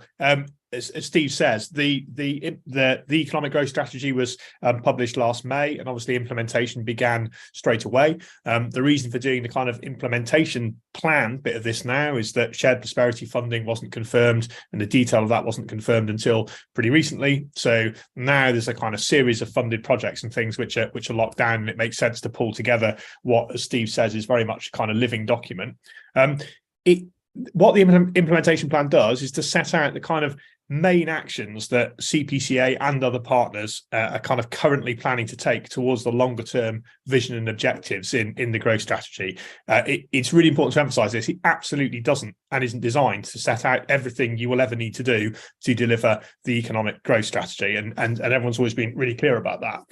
What it does do is it sets out really two sets of things. It sets out actions where funding is in place and kind of things are happening. And then it also signposts very clearly to a set of longer term kind of bits of policy thinking, which are going to have to happen. And it does that because the economy is in such a state of flux and has been in such a state of flux. And the kind of wider political and funding environment is so uncertain that one of the things that your economic strategy, sets out you need to do over the course of the next kind of year is to take a bit of a look at the economy and to take a look at some of your sectors and to kind of think through some of the kind of longer term opportunities. But you definitely don't just want to write another strategy, and there's a whole set of things you need to be getting on with now, and that's what the implementation plan does basically. So it says here's the things which we need to be getting on with now, and it sets out for each of those who's leading them, where they happen, what the kind of delivery status is, what the funding status is, and what needs to happen kind of next. And then it also sets out a range of kind of longer term things on which you're already kind of working. It sets out the kind of approach to metrics and kind of reporting, and I think it's a really good opportunity when you kind of when you get to the point of kind of agreeing and adopting the implementation plan. If you do, it's a really good opportunity to have another look at some of the reporting issues that you were talking about earlier, because actually there's a kind of way now of thinking about how we report on project progress and how we report on outcomes, which I think we can kind of tie together with the wider work that's happening across the CA and give you a slightly more focused approach to that kind of project reporting. So it doesn't give you a total answer for that. What the implementation plan does is to say that we will report on the business board, and the CA board will get reports on both project progress and outcome progress, because obviously they're different things and the reporting cycles are different, and it will do that in a way which enables you to kind of get a handle on the kind of day-to-day progress, if you like, over the course of a year of the major kind of projects in here, without kind of drowning us in data. I don't really want to say much more than that, really. I think I just emphasize that this is a kind of living thing. It's going to need to flex. Things will change in the economy, and things will change in the funding environment over the course of the next year. So it's very much a mixture of the things that are happening now and some of that longer term work that needs to take place. Thanks, Jeff. Thank you, Pat. And yeah, thanks for all the work that's gone into this. And I think for me, it's been frustrating. It's taken us as long as it has to get to this stage. I'm quite keen that we can move on with an implementation plan and take towards some of the actions that are in here. As you said, it's not a kind of set thing. It will have to evolve. And indeed, the second part of the recommendation is back to the question we've kicked around a few times as a business board about how we make more use of the talent and skills that are within the business board to act as champions, either on the sectoral themes or on the cross-cutting themes. And that's something we need to kind of take forward. And I mean, I hope you would be supportive of the general recommendation under B. We've then got to implement it, right? So we've actually got to do it, which requires a bit more work between after today. But that's, I think, the framing of the recommendations. And I'll just pause there and let anyone come in for comments and questions, either for Metro Dynamics on the work that's there, or more generally about where we are. Fliss. Yeah, it's just to say, some of the people actions I haven't reviewed. I didn't have an opportunity to review, and I think they need to change. There's a couple of admissions which I would like to be added in before it goes to CA board. So a few small amends, nothing material, but Yeah. that tidied up first. I think that's fine, Fliss. I mean, you're not disagreeing with the direction of travel. It's just making sure it's accurate before it goes through to the board. So, yeah, of course, I mean, it reflects some of what Patrick was saying just now. But yeah, fine. We can. I'm sure we can take those changes through and understand what they're doing, and it can be amended before it goes through to the board. Thank you. Al. Thanks. I support the direction of travel, and the report I think is now as a summary is really accessible in terms of seeing where we're focusing. However, there's always that question we discussed actually when we were all together in December about death by paperwork, and I think this is one where there's a potential for it to be really, really useful, but most of the next steps are linked around CPCA officers and the board, and so the question is, how are we going to ensure that this actually is something that's of use and purpose for officers to actually help shape and steer travel within the combined authority? I agree, Al, it's a key question. I think, could I add, and for us, to that, because it has to work both ways, right? It's got to work so the office is there, but it also means we have the ability to challenge, put our own points in, ensure that we're playing our roles individually. That's part of that too. So I'll take a capture of comments from Rebecca and Andy, and then I might flip back to Steve and Patrick maybe to pick up on the collection of comments. Rebecca. Hi, yes, I agree with Al, by the way, so I won't labour that point, but I do agree. The point I wanted to make, and it's, I suppose, with my work hat on, if you like, is the digital connectivity bit through this, and digital connectivity is underpins a lot of it. And although it's mentioned in there as part of the digital connectivity infrastructure programme, what I don't see it coming across is under the connectivity bit, as in, is that digital connectivity or is that roads and rail? And actually it needs to be a combination, and how we use the growing digital connectivity, which is pretty good in our region and is on track and should get even better. But it's to address those other bits like the digital divide, like the data poverty, like the bits where actually they're potentially more tricky. The whole we have still a fifth of people across the East who don't really engage for one reason or another, and they're much more likely to be those people who are on low income or don't have post-18 education.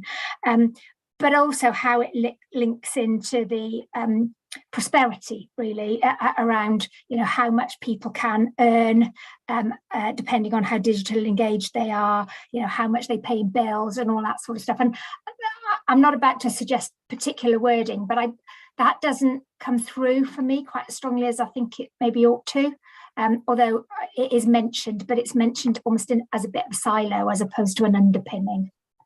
Yeah, but that your argument would be it's such a fundamental to the overarching aims of productivity at a kind of regional level, and also individual prosperity and ability to access work and employment, all the other things, that it should be elevated beyond what it is at the moment.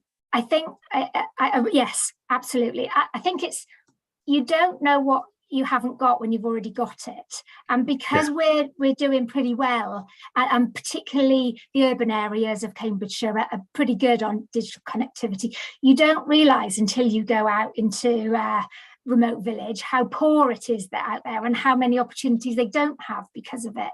And I think it's one of those things that we need to constantly remind ourselves that we are doing pretty well on this, and we need to continue the pressure so that we don't fall behind because we're complacent about it. Gotcha. Thanks, Rebecca. I'll bring Andy and Nick in, and then I'll come back to comments from Patrick and Steve. So, Andy. So I also think it's a helpful document. A couple of suggestions and a question. So the suggestions are, I think it'd be really useful to have a column in here it might be sponsor, but the name of the individual who's actually accountable for making sure some of these projects progress. Because when you've got a lead, which is CPCA local authorities, it's not entirely clear whose desk it sits on. So knowing who is on the hook would be useful. The second thing is it would be really helpful to get some sense of costing and size of some of these projects. Some are costed, but in other cases, understanding, what do we think we need to invest in these?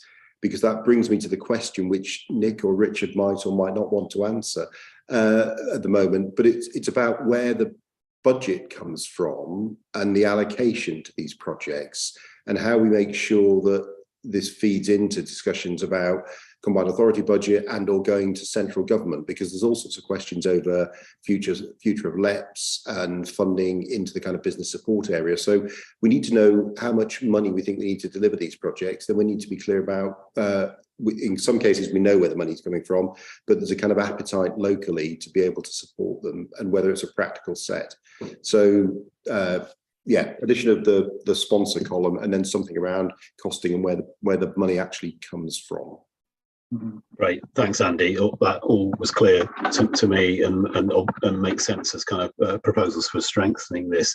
I'll bring Nick in and then we'll bring back round. Nick. Well, just to finish off on what Andy said, I think maybe Richard might be one of the people who might want to comment about the sort of how we link all of this into budgeting within the combined authority. But it's more what I had my hand up for was to respond to Al's challenge.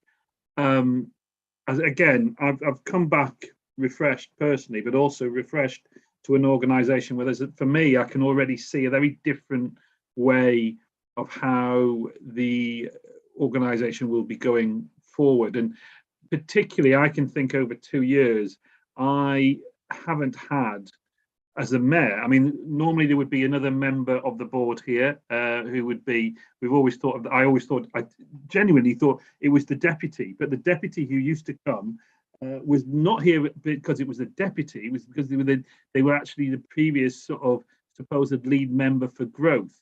Now, there's a whole thing that we're re-energising in terms of the roles of board members around lead membership. It's likely to be Anna, but I just want to kind of put it on record that I'm expecting to go forward not only to be sitting as mayor, but also with the lead member for growth and with Richard and with the leader of the business board. Alex, I know that won't be you going forward, but your replacement. And if that is put in, because it hasn't been, let's be honest, it hasn't been happening regularly. And if that, I know I've spoken to Richard about this, I would be just saying to you, as part of the link, the business board, that has to start. So Richard, it's a challenge really to you as the new executive director. I think we're hearing it loud and clear what the business board expect, and I'm saying as somebody who's sitting from the business board at the the board level of the combined authority, that is what I need to do. I haven't had that sort of level of involvement for various reasons. But and then finally, again, to reiterate this idea of information going both ways, just again in the new structures, we talked about thematic, as the advisory role comes along, but the idea that individually, be they Belinda with your expertise or any in one area, or Nitin, you would actually become the thematic lead from the business board, meeting up regularly with lead members, not necessarily me, a lead member for around environment, such as Bridget Smith, speaking to whoever's the best representative of the business board, talking about that narrative, taking responsibility for the green agenda. So I kind of want to be more positive. I mean, that's possibly born of the optimism I've got in life anyway, but I think there is something that is going forward. And I'd say it to you now as somebody who's always, I can see that you've decided to put another 3 years in. Well, I have every intention of being here as long as I possibly can be. And you have my definite word that I think the new structures that are coming through, with the benefit of people like Richard, who's got a lot of experience from other combined authorities, I think it is at a point of change. And just before I bring Richard in, I mean, Nick, just to say the way you describe that, I think is consistent with what this paper is driving to, including the thematic leads point that you just talked about, and the way that we interact, which will be different in the model that's being proposed to come forward for the Combined Authority as a whole. So my general sense of what everybody has said is that there is a kind of a contentment with the direction of travel that's set out in this paper, which I think is important, because I think we need to move on with this and get into the implementing and not discuss the plan much longer. Now, there are points that have been made which I think can enhance what we've got here, and we should take them forward. What I'd like to be able to do is that we endorse the principle of what's here. We take the steps to make those improvements that people have suggested. We then get on with, like, including things like who's the responsible officer, but also who is the thematic lead within the business board that is going to take up the kind of role that Nick's just described. So I hope that will leave us in a position where we can sort of say yes to the recommendations, but make sure we do the work that builds on this paper such that it's stronger, including on things like digital that Rebecca, you were rightly talking about, some of the really practical points, Andy, you were making, including on budget. But Richard, if you could come in with that in mind, and then we'll come back to Patrick, and then we'll come back to the recommendations themselves. But Richard, to you first, please. Yeah, no, thanks, Alex. I mean, I guess one of the keys to this is the cross fertilization that we're talking about, in terms of so many different things. So, this economic growth strategy needs to be owned by the Combined Authority as a whole. It needs to have, whatever's in the local transport plan or the local transport and connectivity plan, those infrastructure priorities need to, be reflected in the economic growth strategy. We want a single set of priorities that run across all of the strategies.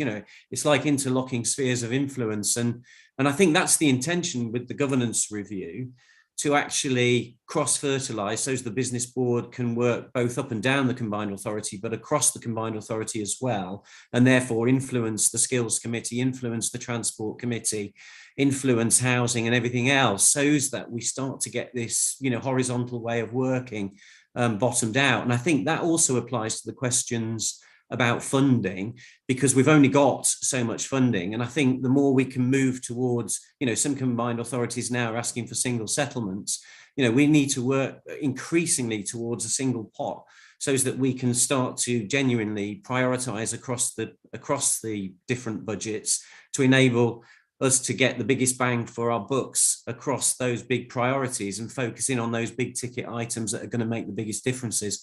I mean, that all sounds very general and very easy to actually say, much more difficult to actually do in practice. But I think from what I've seen here so far, the direction of travel is moving all in the right way, which makes my job a lot easier. Brilliant, thanks, Richard. And in terms of the specific points, I think what you said there would allow us to pick up some of the points that were being made by colleagues, such that we can build on what's here. I mean, maybe Patrick, you'll come back to this in your comments, but it feels like that's all doable without a huge amount of additional work. Really, it just is a bit of tightening up. But Patrick, do you want to comment on those points or anything further? Yeah, no, absolutely. To start with, I mean, just to reinforce the point that Richard and Nick have both said, but this is an opportunity for the economic growth strategy and kind of associated set of actions to be seen as not just the thing that the business board is doing, which, in my honest advice is it has been in the past, and to broaden it out across what the CA is doing, exactly as Richard says. And I think it gives to your first point about how can we make this useful.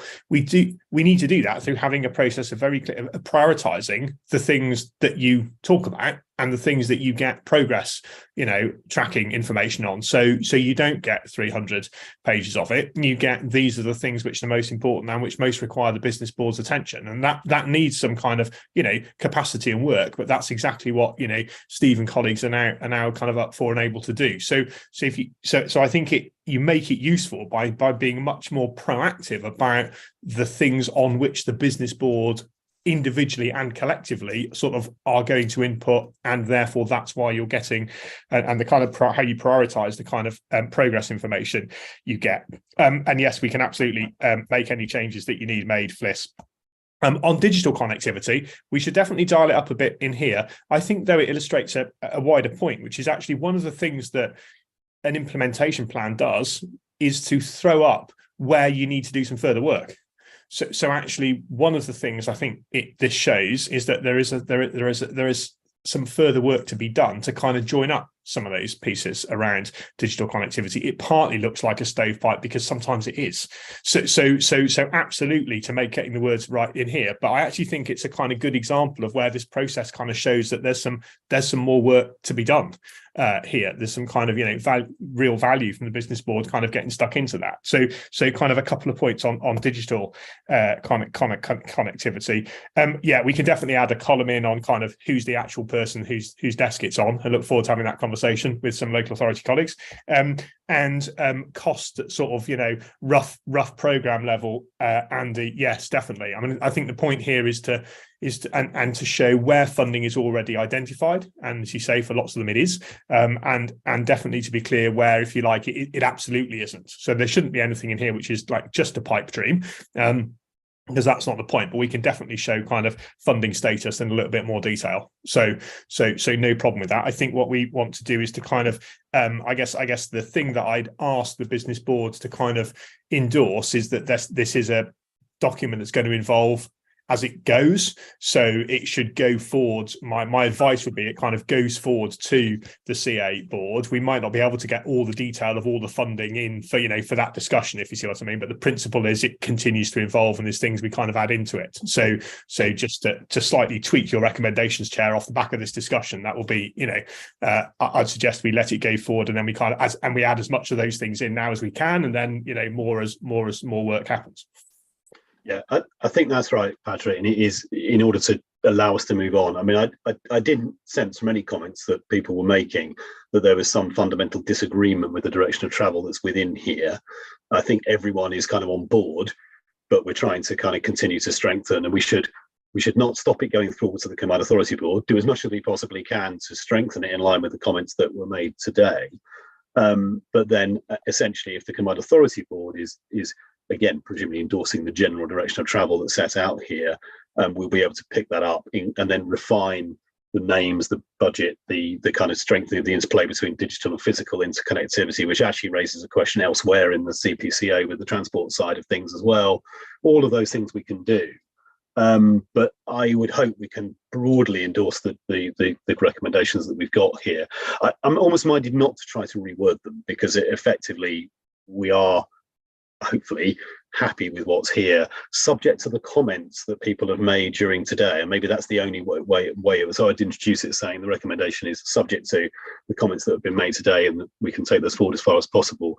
We'd endorse the recommendations before us.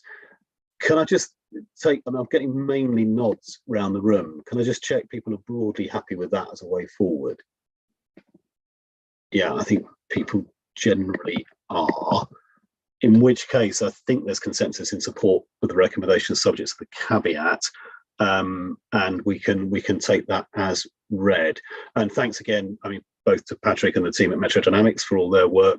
Also, there's been a lot of work gone into this from officers and from business board members to try to get it to where it is, and it's still evolving as we've just discussed.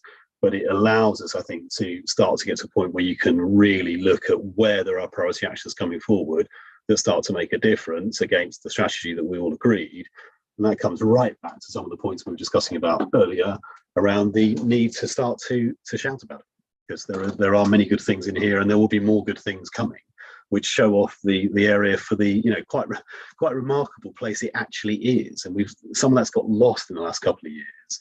And we really need to get to a place where we start reminding people of what a very special place it is, and how important it is to the UK's wider economy. Okay, sorry, I'll get off my soapbox at that point. But thanks everyone for that, and thanks Patrick again for all your work on it. Okay, I think that takes us into item 3.3, which is the last of our substantive items, given we've taken the other items earlier. Steve, I think Nigel's not with us. Is that correct? That's correct. Yeah, he's unfortunately had to go to hospital. So yeah, he's not here. Okay, fine. So I mean, again, I'll start by just reminding people that the next report is on the GrowthWorks update. And again, there's an exempt appendix, which is exempt for publication under Part 1 of Schedule 12A of the Local Government Act 1972, as amended in that it would not be in the public interest for this information to be disclosed, information relating to financial or business affairs of any particular person, including the authority holding the information. So again, can I ask if members could indicate if they wish to discuss the content of the exempt appendix, which would require us to then move into confidential session? I see no hands, in which case, Steve, if you can do your best in sort of giving us the highlights from the report. Sure. In Nigel's absence, and then we can pick up any questions from members following that. Okay, so so this report obviously is quarter 8 of the programme, 8 quarters down, so it covers the period of the second year included. At Appendix 1 to the report is the very, very detailed performance reporting pack, which we obviously get from the contractor, and that's what we use to go back, challenge the contractor, and use to monitor the performance of the various work streams. But the table at 2.1 in the report sets out the summary against the key performance outcome at a programme level. And just to be clear, given that all that we've talked about, the actual headline key performance metric in the contract is jobs and apprenticeships. But everything below that is a softer performance indicator or key indicator. But in terms of the actual contract management and the contractor meeting its obligations, it's measured at a key highlight level, jobs and apprenticeships. So that table at 2.1 obviously unpacks the performance for the 2 years down, but it leaves and it shows the year 3 target on the end. So there are clearly, as you've heard a few times in recent times, there are clearly work streams which are well ahead of performance and some that are obviously struggling and behind. 2.2, the tables below that start to unpack those figures above in the programme level into local authority and wider LEP area breakdown. So we can see the performance by geography. And you can obviously see the performance, over the page. You can see the performance by learning outcomes and apprenticeships too, split by geographies. And obviously this table is quite key as we head towards the conclusion of year 3 and discussions that we're starting now, as I've already mentioned, about a review independently of the programme, discussions about what next. Given we have to give 6 months notice to the contractor, we need to conclude by June what the business board and the CA board would like to do with its business support function going forwards. This will be a key part of informing that. Just picking off some of the highlights in there, Growthworks with Skills, they're still working through an improvement plan with colleagues. And although there has been a slight upturn in learning outcomes, the spread across the patch is still very uneven, and the skills team are working very closely with those guys. Growth coaching, the project change request that was approved as part of the ERDF funding, so those grants that are provided to companies to do growth coaching, that project change request was accepted by DLUC. It now means the grants can be bigger, more flexible, can include capital, and that is a key part now of delivering the remaining growth coaching outputs and the associated jobs. So that's good.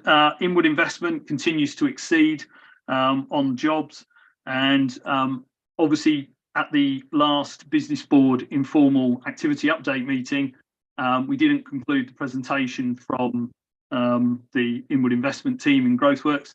We've invited them to come back, and we're fixing a date as we speak for them to come back and do that with you guys again to just update performance of inward investment. Capital grant program continues.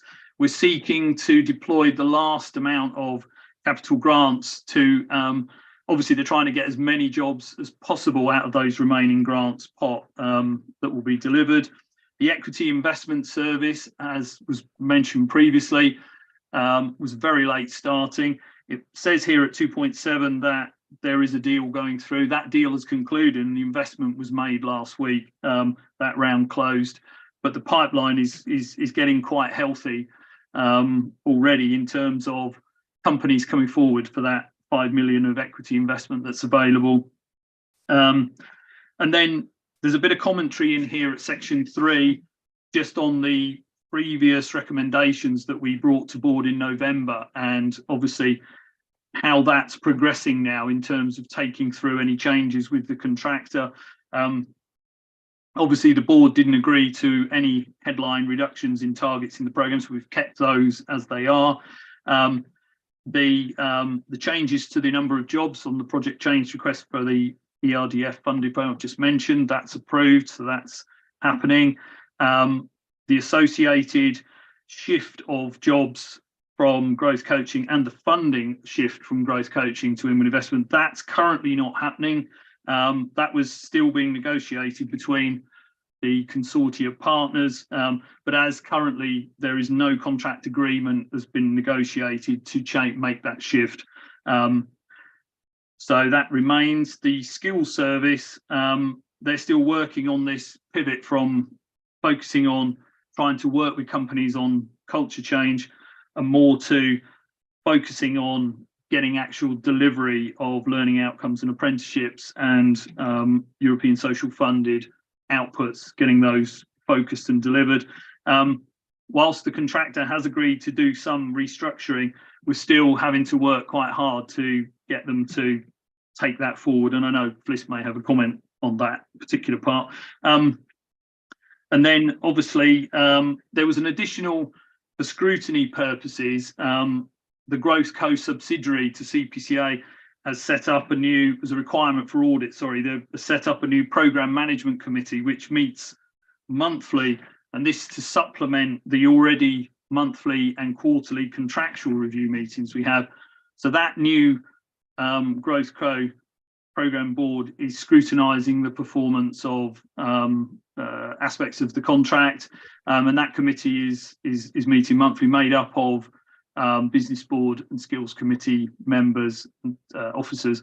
And then just to finish, the 3.5, the GrowthWorks Net Promoter Score, so this measures the quality of the service.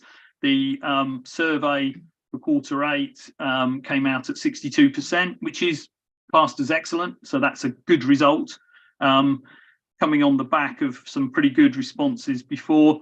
The only worrying thing there was the number of respondees is dropping.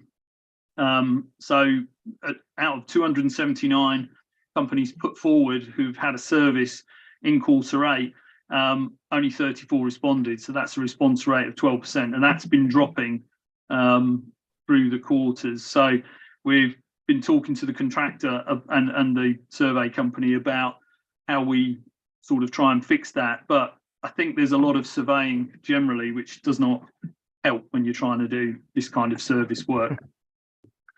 So that's it. I'll happily take any questions. Brilliant, thanks, Steve. I think just the point you reflected on there, that we didn't have enough time to do justice to the questions I think a number of colleagues had around the inward investment presentation, and we're going to come back to that with a clearer steer as well about particular issues we wanted to look at. So that is being put in the diary. The other one, just for completeness, because we also then got a very, very short session which didn't do justice to the University of Peterborough update position. So we're also going to come back to that and give that the due time and attention it needs. So just to complete those. Just on your final point, I mean, looking at, I mean, we deal with NPS quite a lot in my existing role, and certainly there's a question about how much weight you put on an NPS score if your numbers are down. I mean, do we sort of qualify, therefore, our joy at the 62% when we've got a relatively small number of respondents? Well, that's why we obviously mention it in the paper, in the commentary here in the paper. No, I agree. I would like to see, like we have done on some quarters, you know, we've been up in the sort of 30% type return. Far more confidence, far more robust then as a response. Because I mean, I appreciate all the points about it's difficult to get people to fill things in. You get survey fatigue, but nonetheless, that's part of the what we expect to see coming through. So we ought to keep pushing. Yeah, we are. We're looking at ways we can try and get the response rate up on that particular aspect. Thanks, Steve. Comments from colleagues. Andy. Steve, just on that, who selects the people who are invited to respond to the NPS? Is it an independent agency and from a random list, or is it Growthworks nominating people? Yes, so Growthworks, so all the work streams within Growthworks have to put forward all of the people they've worked with in the quarter. And then there's a company, I can't remember their name now, which is terrible, based in Peterborough, who do the surveying for us. And they just take that sample and they take what they can out of those lists. So they choose. It isn't, you know, pre-selected in that sense. And the number that's being put forward has gone up. I mean, 278 put forward is probably the highest number I've seen in a quarter. Thanks. But yeah, it's not a biased sample, though, is the answer. It's obviously a neutral sample carried out by an independent company. Vic. Thank you. You've just set me up perfectly, because I want to say it is a biased sample because it's people we've given money or financial support to, or some sort of, I don't know, consultancy advice and training. They've all received good stuff from us. And then, you know what, we pat ourselves on the back when we get a good answer. And I worry about that because I feel that we should also be inviting those people who dropped out of our system at the earliest point. We made contact with them and it didn't go through to achieving some sort of delivery. And it does, I mean, this whole area worries me ever so slightly, because it's all about measuring success when you're actually giving support and help and money away. It's really difficult to understand why people wouldn't be in favour of what you're doing.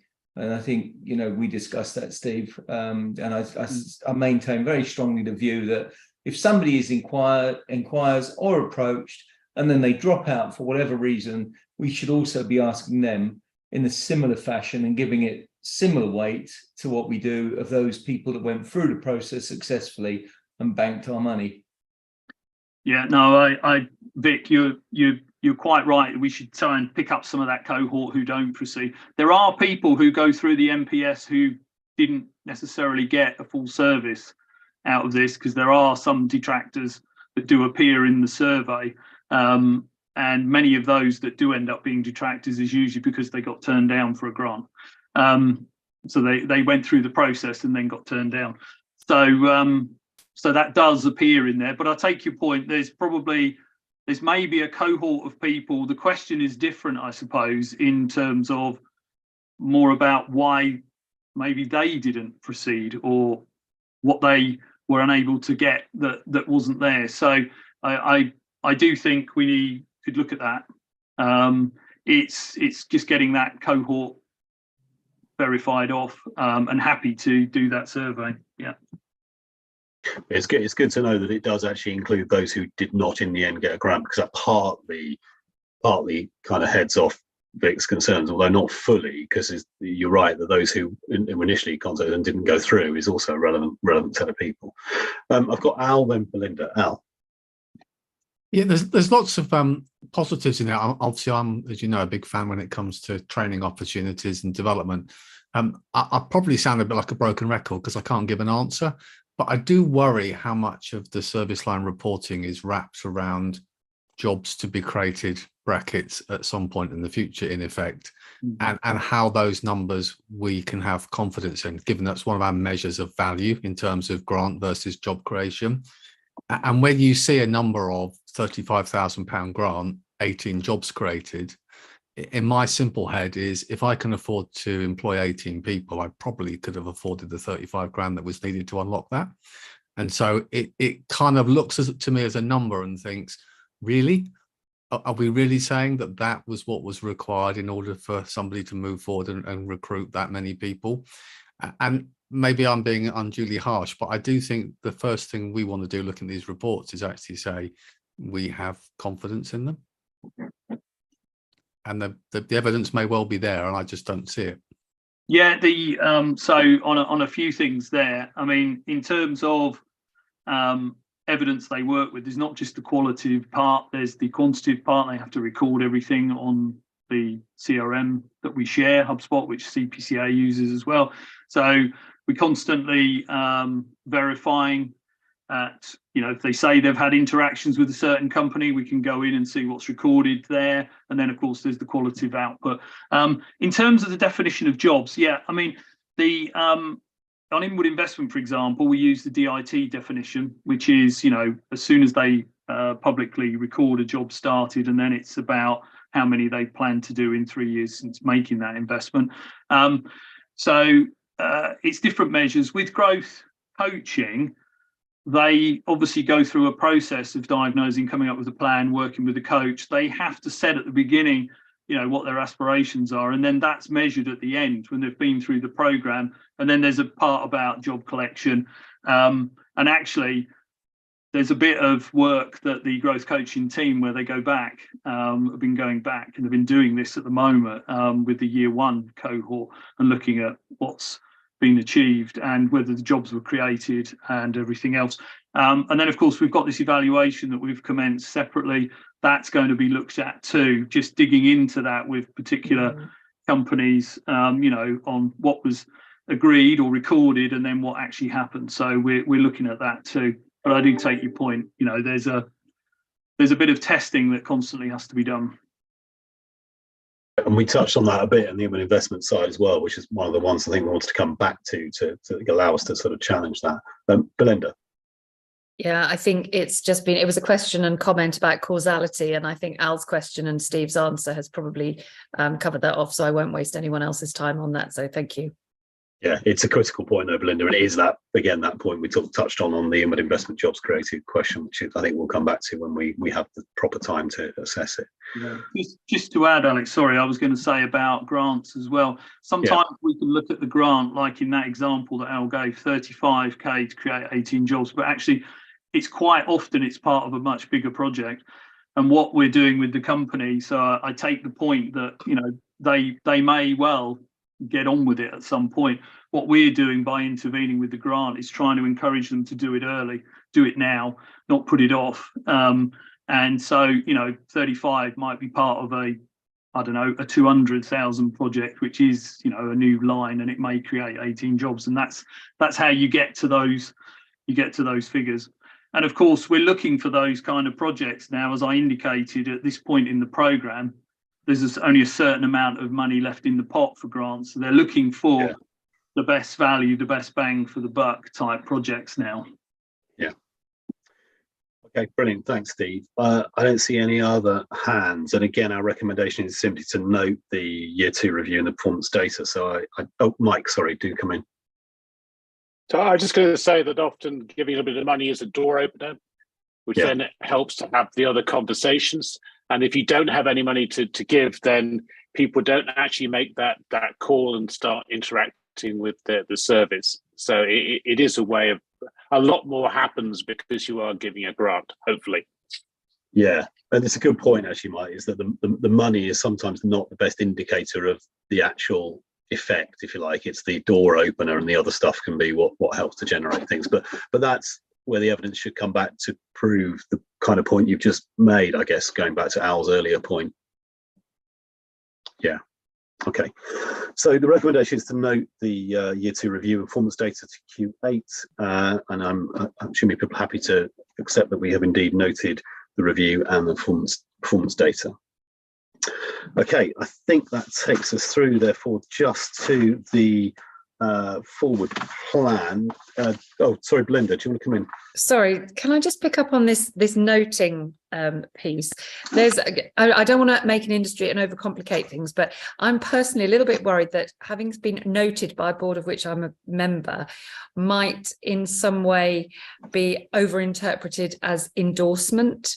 And so I just want to be very clear that there might be noted with huge joy, or noted with some indifference, or noted with some slight concerns. And as I said, I don't want to make an industry of this, but I just would like to, given the volume of material that we've been given, and simply noting, I would be nervous if that was deemed a ringing endorsement on every single point, because time doesn't allow us to discuss all of the things in the detail we might want. Yeah. And it's beyond our remit.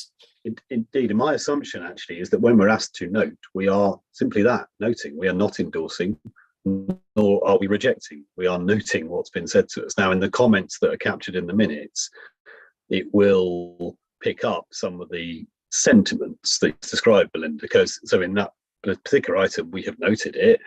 And there are some issues and questions, some of which we're going to come back to, which members have expressed. But it absolutely is not an endorsement of the position. It is just that. It is a neutral noting. And we ought to just, the actual kind of thing we're doing is neutral noting. In the comments and the discussion, we are often raising points, some of which are very positive and some of which are more questioning, and that should come through. But you're right to raise it. It is not an endorsement, it is a noting. Just sorry, on 4.1 around some of the summarised headlines, I won't go through all of what we talked about today, but actually there are a few points from the earlier discussion which I will be reflecting on as I kind of pull together some commentary before the board meeting next week. But one of them will actually be around this kind of question of trying to get to a position where what we start to see and bring forward is much more where we're asked to really comment and take a view on things and less noting. That feels like one position we should be picking up, as well as earlier indications of particular issues where things may be off track, so that we can move into that position where we're genuinely making a difference to the strategic direction of the paper, plus the points we just discussed around the implementation plan for the economic growth review, and ensuring that is something that spreads across the work of the CPCA and is consistent with the evolution of the role of the business board, which ultimately will be for you guys and a new chair to take forward. But it's an important stepping stone, I think, in that evolution. So the forward plan is before you, right at the very end of the pack. Any comments or queries on that forward plan? Just say we're going to actually, following previous discussions at the business board, that will be our AGM, will be my last meeting as chair as well on the 15th of May. And I think it is going to be at the University of Peterborough. Just to Domenico, is that right? We are now there, aren't we, I think? Myself. Yes, I think it is. We're just confirming arrangements and we'll confirm with the board. Okay, great. So we should get some clarity on that, but it's the 15th of May that will be up there. Andy. You made the reference, Alex, the fact your last meeting coming up. Richard, do we have an update on progress for recruiting a replacement chair? Yeah. So that is in hand at the moment. So we've got in draft, I've seen basically the recruitment material, and I've commented on that. The first I saw it was today. I've commented on it, and that will now be, working its way through the process. But obviously, me and Alex have spoken about that, and we were keen, obviously, to try as best we can to get some sort of handover period where we can tap into Alex's experience and insights before the appointment. And then my other understanding is that we are also holding a number of vacancies on the board. So what we would hope to do is to recruit the chair first, so that the chair then has the opportunity to reflect and then fill those vacancies. What might be good, Richard, when you can, is just to put a quick note round to all business board members explaining the process, the timeframes, and of course colleagues may wish to apply for the role of chair, so that would be good if everyone has that before them. Yeah, absolutely. I mean, it's all in keeping with the assurance framework, and there are certain requirements that we obviously are obliged to meet, but we can enhance it the way that we want to, so we will share that. Thank you, Richard. Vic. Very briefly, why has it taken so long to get to a job description when we only did this 3 or 4 months ago, or maybe 5 months ago?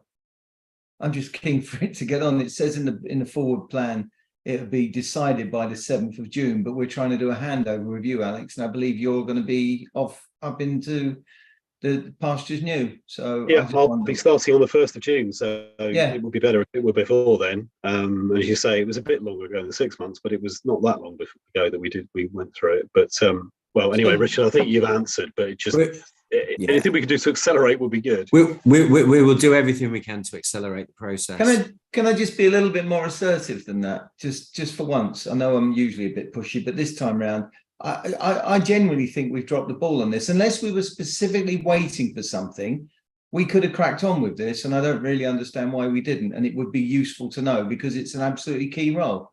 And Andy won't say, but the immense pressure it puts on him, and he does a dozen other things already, because he'll have to step in as chair, I'm assuming, Andy. I'd like to know why we've taken so long without having an inquest or surgery. I just think it was an obvious, easy one, and we've scored an own goal here. So, Dom, do you want to comment? It's not for Richard because he wasn't here. Yeah, sure. No, thank you. So the delay is not really a delay. We've had the documentation done in draft. It was a matter of waiting for a sequential outcome of the business board review and how that was landing in terms of the recommendations, and then making sure that we went out to recruit the right chair for those recommendations that will ultimately agreed by board next week. So that's what we're kind of working in conjunction, in parallel with that, to go live as soon as it's been to the board next week. And we are going to employ recruitment consultants to help streamline and focus the initiative, the campaign. Thank you.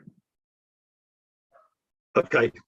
Well, thanks, Dom, for the explanation. I mean, it does feel like we could have moved this on a bit quicker, notwithstanding some of the issues that were around. But we are where we are. No use crying over spilt milk. And well, hopefully it can move forward quick enough so there's not an undue burden on Andy as vice chair, and I can get a bit of time at least with the incoming chair to do any handover stuff. But best we can do, I suspect, at the moment. Right, so at that point, I think I will draw us to a close. Thank you all for your time and attention. Good discussions in that session. Richard, did you want to say anything before we wrap up? Yeah, it was only just a very small thing, but I did write out to the business board in response to the leaders' strategy meeting discussions, and they specifically asked for some feedback in relation to the issue around employers supporting buses and bus networks and that kind of thing. So I don't want to hold up the meeting at all, but if anyone has got evidence on the patch or any particular views, if they could feed those into me, that would be extremely helpful. Yeah, and Andy, I know you've been asking for some information on that from some of the university's experience with the youth service, so that will be at least one piece. Yeah, so I mean, I could do a really quick summary of what's going on there, if that's helpful. Yeah, please do, Andy, if it's literally really quick. Yeah, so we run a what's called the Universal Bus. We've been doing it since 2003. It's the current service was renewed and updated in 2016. We've actually just renewed it again. It costs us 857,000 a year. From July, that's going to go up to about 1.5 million per annum as part of the new contract. What that gives us is a 15 to 20 minute frequency Monday to Friday between 6 and 9:30. Saturday services 20 to 30 minute services, and Sunday about 30 to 60 minutes. So we operate 7 buses currently with diesel engines. One of the reasons it's going up is we're actually asked to move all the buses to electric vehicles. Passenger numbers about 60,000 per month, 30% are staff and students. So we deliberately opened the U bus up to the general public. There are other employers around which have bus services, and it'd be really good if they thought about opening up to the public as well.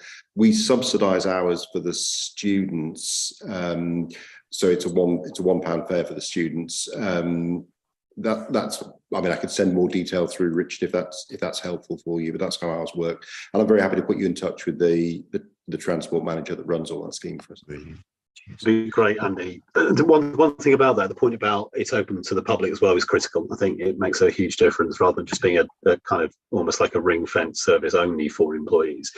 The other point that Richard and I were talking about was whether there is an appetite or a potential for joining up across employers, where if there are a number of employers based in a similar location, whether they could come together if there is an absence of a standard kind of public service, whether that's something we could explore. which would be another opportunity to potentially get more help in for this. I know it's an issue close to Nick's heart. Vic, sorry, I missed you. It's all right, you didn't miss me, don't worry. Very briefly, we've got at least one company in Lancaster Way, the development park there, they provide a bus service. So there are examples out there, like Andy said, and I'm happy to give you feedback. You also mentioned in your paper franchising, and I wondered if you were going to ask the business board for a view on franchising, because that's an incredibly high risk strategy, but if done properly can work, but it probably would be a very high risk approach. So I wondered how you're going to take that forward. And I know that our mayor is passionate about improving our bus services, but I'm worried about the huge risk that comes with franchising and like to discuss it more. So I suspect that's something to come back to, because it's a much bigger question than the 4 minutes we've got left. But yeah, one for the longer term. But basically, Vic, my answer would be, in a world where the business board is a strategic advisory function, exploring the pros and cons of doing franchising and doing it well, where we have experience to bring to bear, and some of us will have, is something I would imagine would be part of the process. But I know Richard and Mayor Nick are kind of nodding at that, so that's where we'll be. Okay, thanks. I will bring us to a close there and give you all of 4 minutes back in your afternoons. Thank you, everybody, and see you soon. Thanks. Hold on. Yeah. Cheers.